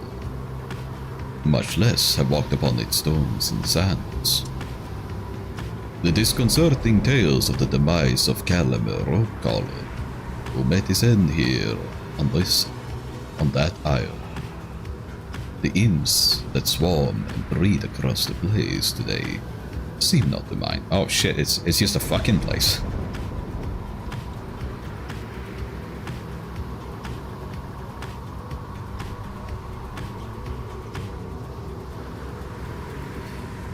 Having paid witness to the rites firsthand, they have become rather obsessed with it. I sometimes wonder if it's more difficult to conduct the rites with such a boisterous audience. May the Pyre hearts find their way shortly, so that the imps have the contents they desire. Indeed. Alright. I'm gonna go with that one then. See what Pam can do for us. Okay. Nothing there. Instill fear in the Pyre hearts. Hey, okay. You do your best to keep up with Pamtha as she delves into the eerie stillness of Barb Reef. She indicates that some of her winged sisters may be nearby to lend her aid. This is as far as you can follow, reader darling. Please excuse me for a little while. She swoops off, leaving you on your own. Some time passes, during which you can almost feel the downside encroaching all around you. And then... well, that was certainly interesting. I suggest we get out of here. It would appear this Pyre house soon will have a little accident that should dampen their spirits. Aha! Get wrecked.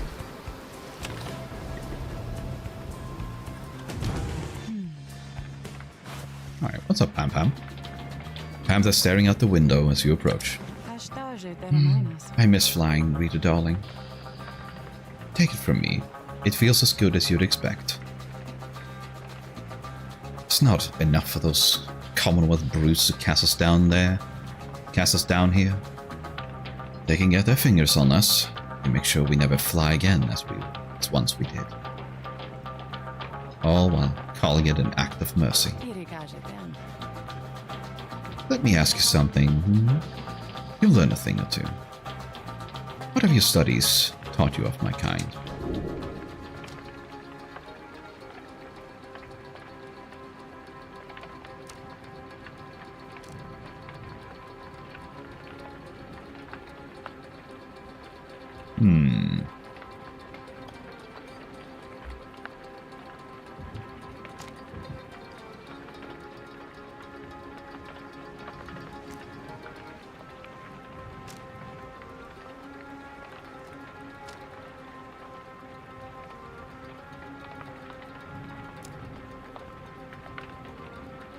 Yeah, maybe we can go with that. Say that we have a common ancestor, which makes sense. I mean, they're both humanoids, so... You understand that long ago, there was only one tribe. They flew together and conquered the known world. But some of their descendants were born different. These wingless ones had little choice but to tend the land, the hands of flesh. Over time, the wingless were disavowed, abandoned. It was said they were born under dark stars. In time, they formed the Empire, and they fought back.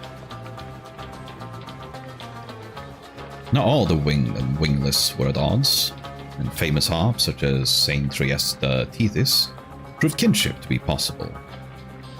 Nonetheless, old hatreds are not easily assuaded.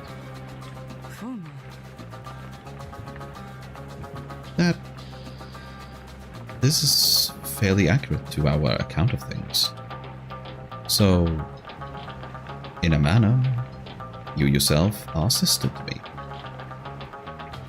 My kind certainly aren't known for their good sense of humor, I can tell you that. My little tongue got me into a small amount of difficulty till I learned to keep it well under control. The mountains I come from, the views, there certainly are something, but there's a bleakness to it too. Being surrounded only by those consumed by the desire of revenge. I'm very proud like that. Everyone vying to be the strongest, kill the most of you. That way we might just get a shot at the prince. Your understanding is that the males of the harps are all gone, though perhaps one remains. Oh, shit. So they just want to bang.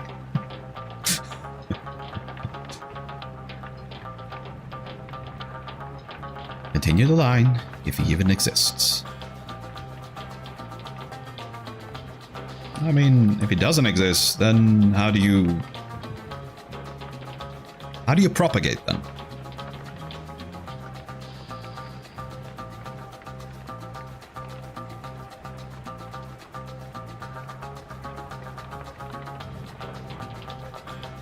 Well, I guess... Kill the fly.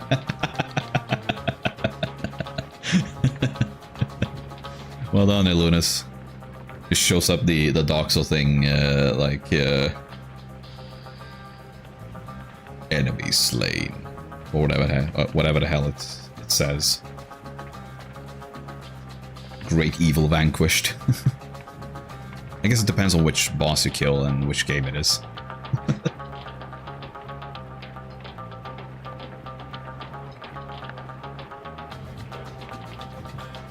Imagine that being the best case scenario, darling.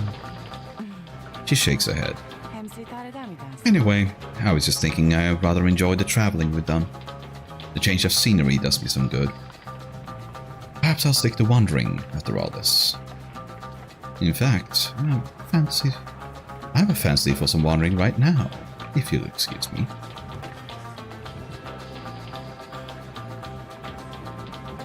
She heads out of the wagon into the eerie stillness of the Death's Tempest.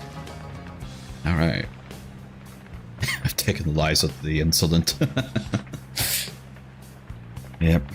The children of Beelzebub are no more.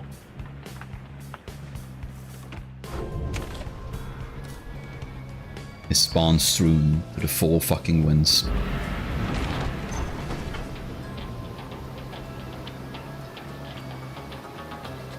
At dawn, Sir Gilman finds you shortly before the wagon is set to depart. Ah! Master Reader, this knight, he understands that we shall soon stand against the pirates and his former knight commander. This knight is eagerly awaiting the occasion, rest assured. So the Lu shall see to that our true strength lies in the bonds that have flourished between us. Sir Gilman rejoins the others in making final preparations for departure. As you prepare to set forth, you sense his mixed emotions about the coming rite. Alright. May they drown in my throat, indeed. And since there's only one now before the next liberation rite, I guess we're gonna get stopped now by the messenger imp.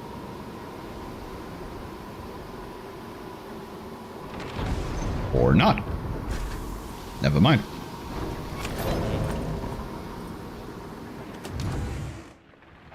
Nothing in there. Blood Falcon Run is here. Oh, hey guys. Say, I noticed that your little imp pal, he ain't with you anymore. Is he okay? I heard the wildest thing, that he somehow got out of here, back to the other side, and I'm like, why would an imp want that? I guess the thought never crossed my mind, but there wasn't really a way to like find out like if that's what he wanted.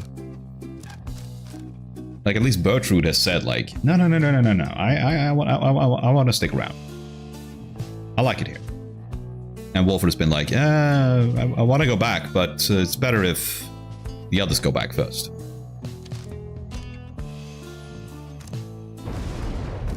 Okay, let's sell the shroom, the berry.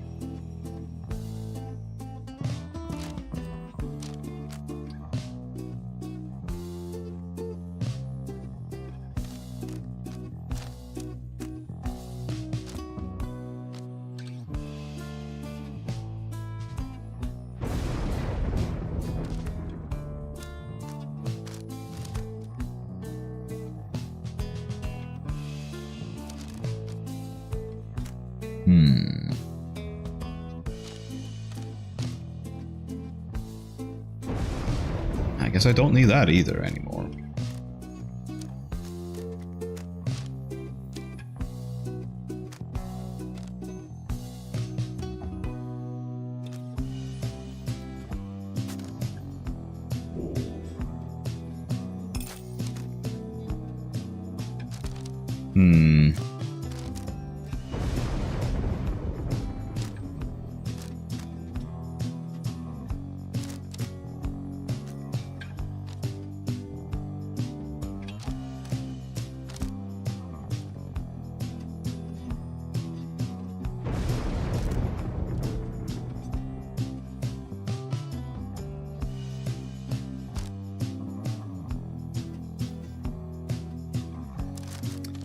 Yeah, maybe I'll pick up some more dust. And then I think I'll just hold on to my stuff.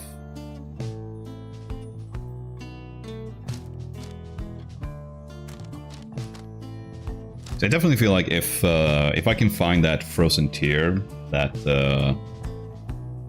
I think Udmilda had, which just reduces the enemy's Pyre by 20 at the start of the game. That would be sick. That would be absolutely incredible.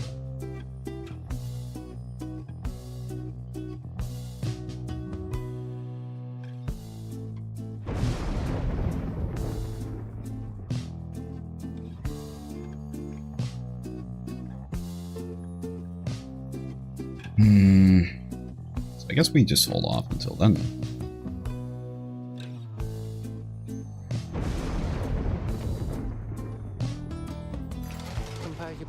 Come see us again, guys.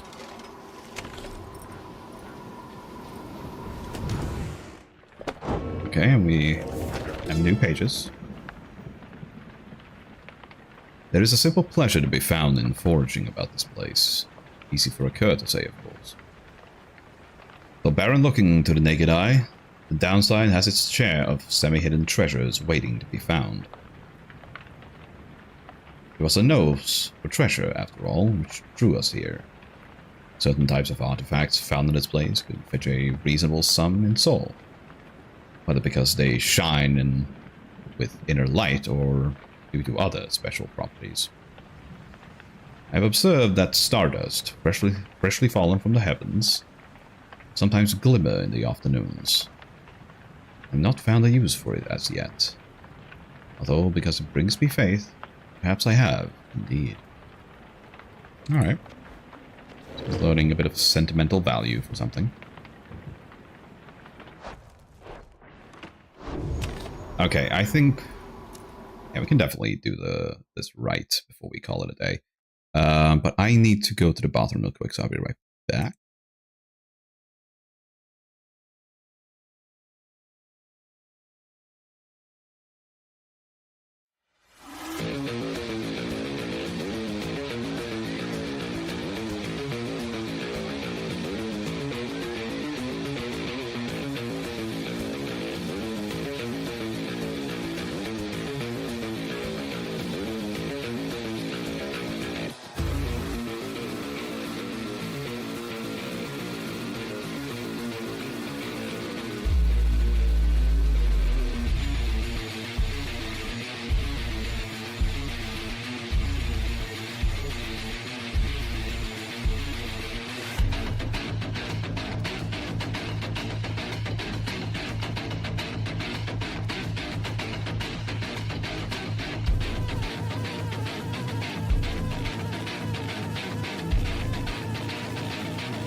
I'm back. Let's hope the game doesn't crash. And it's fine. Perfect. Okay, it's time. You stand before the bizarre outcroppings of the Isle of Calama. The sky darkens, and in the distance, you hear the sound of gibbering creatures growing louder. The sound of it is unnerving enough that your fellow exiles remain quiet. Their eyes are fixed to the stars above. Soon, something in the sky above begins to stir.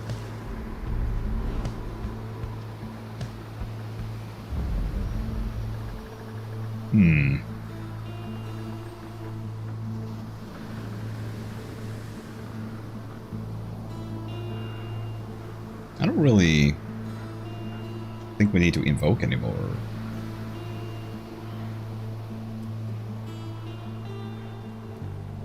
These Titan stars. Because it's, I don't really need enlightenment. So I think we just proceed as is.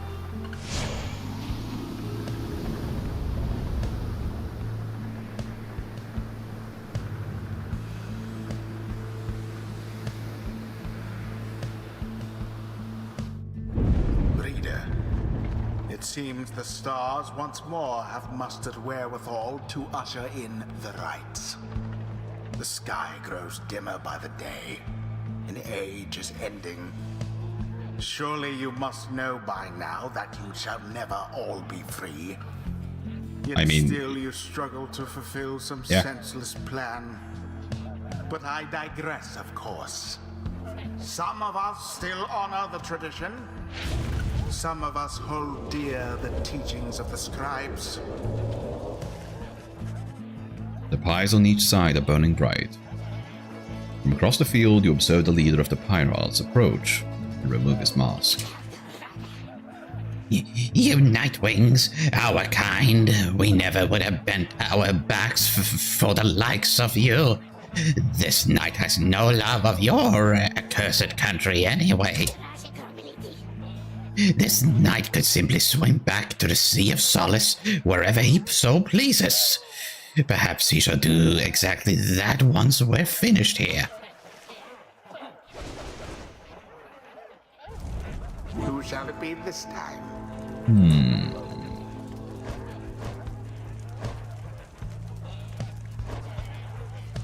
Yeah, I do feel like we kind of have to go with Sir Gilman. Just so we can, like, thoroughly dunk on them.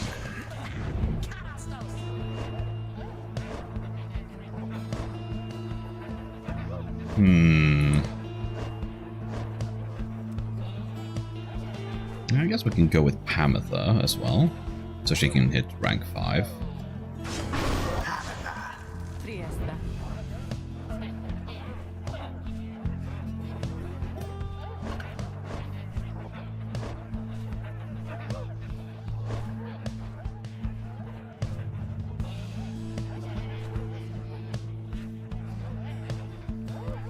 $720.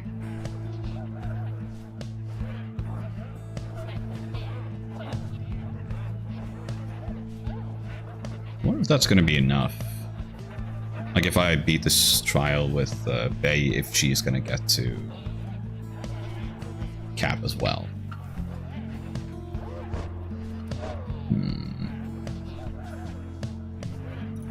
Just choose. Jeez, cool it. We could just go with Wolfred, I suppose. Yeah, alright, let's go Wolfred. Wolfred, predictably decided. The Nightwings have stood against the Pyre Hearts many times before, though this time it may be the last. Everyone, let us conduct this rite with glory. Pyre Heart, this might be our final battles. So this night he vows he shall not flee. Not this time. Now, on guard.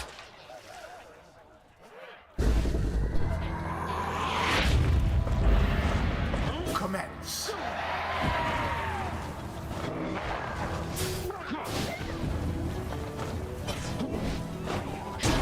A Boom. Favorable start.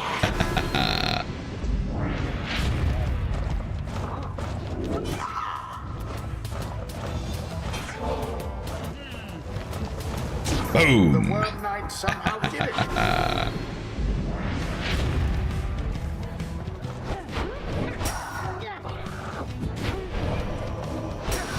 The deluge caught out.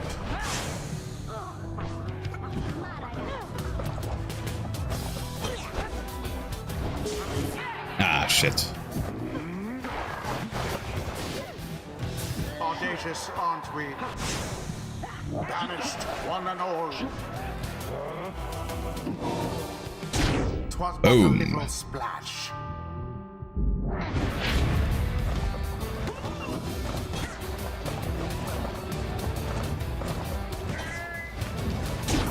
Ah, just sneak in.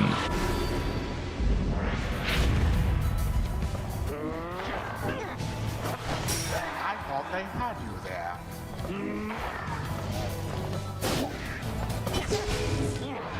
Ah, shit.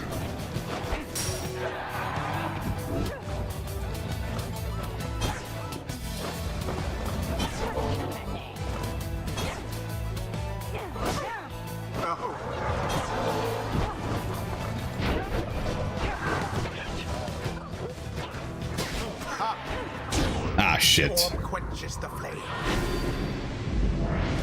I couldn't quite keep track of where they all went there.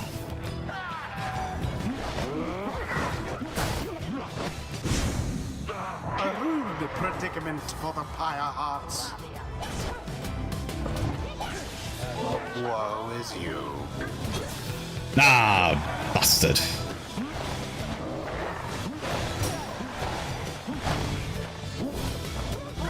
Pyre hearts banished to the last. And it is done. There we go, baby. The Nightwings Get wrecked. managed to prevail. They overwhelmed their adversaries utterly. Thus end this night's proceedings. This night declares this. The victory is sweet indeed. We prevailed against a worthy foe. I guess that's that. The Pyre Hearts, they won't have much chance of getting out of here anymore, will they? Well done, Nightwings. As for the Pyre Hearts, though they fought us fiercely many times, I doubt it shall be enough. May they find mercy in this land. Pyre Hearts, perhaps we ought to return to the bottom of the Sea of Solace. These rites, this night, he thinks we have learned enough. Bye-bye. Rites do tend to teach something of trust.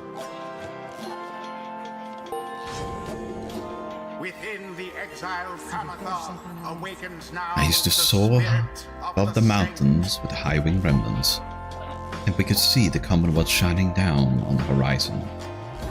It enraged us, the mere sight of it. I can fly free no longer, yet that anger, I don't feel it anymore. I'm gonna go get some sleep. Have a good rest of the stream. Alright, Heather. Take care. Sleep well. I'm gonna go prep stream. It was nice to see you all. Stream well. Alright, Illunis, take care. It's fun to have you around. Okay. I guess we go with Swift Flight. I feel like that's...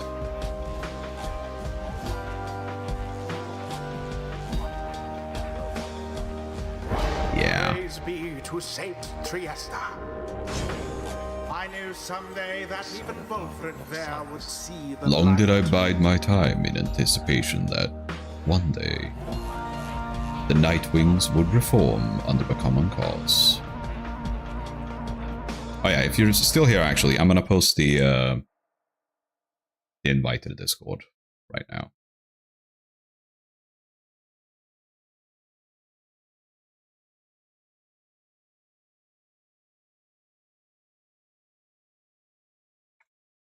There you go. Have fun.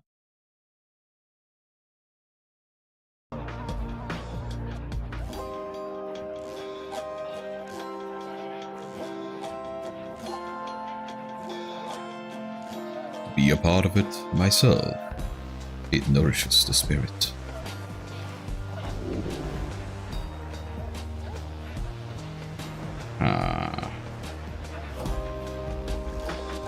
Yeah, let's go with the sheet death. Now take your sordid business someplace else. Hey, fuck you, guy.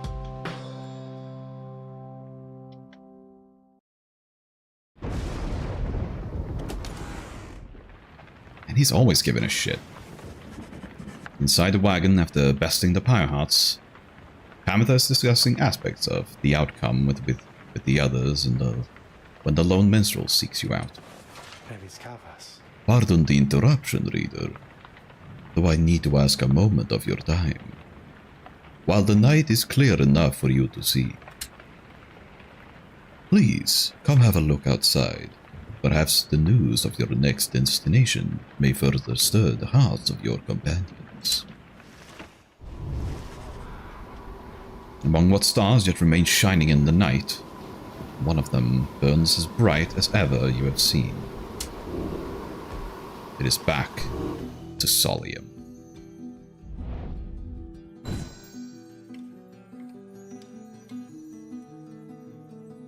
Maybe I should have taken an actual meal, not eaten several Snickers. Yeah.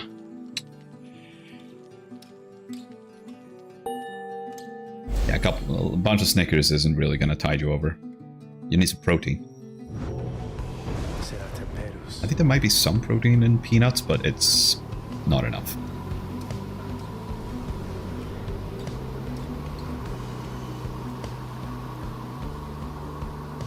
The cycle turns ever, even start over. The cycle turns even more quickly now, until such time that it shall shudder to a halt. He makes a sound, then almost like a laugh. I forget myself, reader. I should not say such things. The scribes, they would say that one ought focus on the path in front of her. Where we set forth to walk a long and favored path, it can be all too much if we stand back and look upon it as a whole.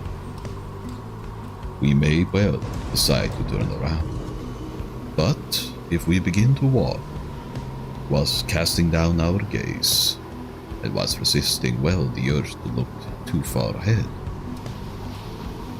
we may make steady, careful progress. Soon enough, we may arrive where we endeavor. Lone Minstrel bids you a good evening. You had best retire for the night.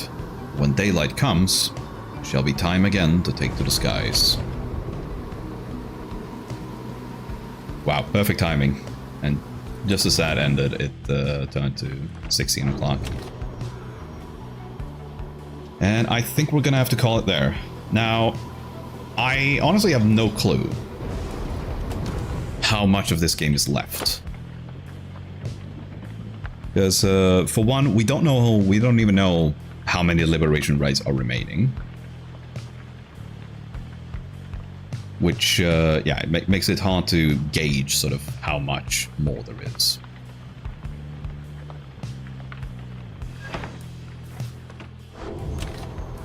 But since it doesn't say, I'm assuming more than one. So yeah. Gotta say, this game is definitely taking a lot longer to get through than Bastion did. I wonder if that was like one of the complaints with Bastion, perhaps even Transistor, that the game felt too short. Big bag of cheap nudes and toasted if you have space in the freezer. Yeah, I suppose we can raid someone. Yeah, Xerox does not like noodles.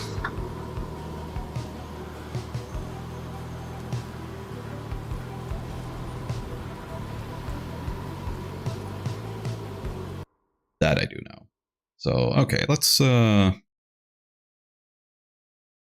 Sure, let's see if we can find someone to raid. Let's send you somewhere.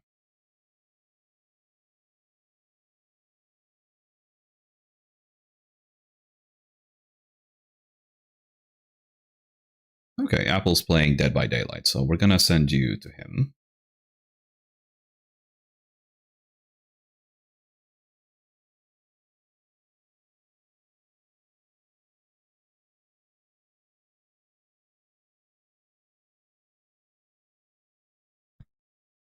All right. So we'll be back next week. We're going to be back with more Warframe and a bunch of other nonsense. Certainly more of Pyre. So we can... I think we might finish it next week. And then after that, I think we're probably gonna try and play some horror games, because it is the spooky month after all. So yeah. With that said, just want to say thank you so much for watching, and I will see you all next time.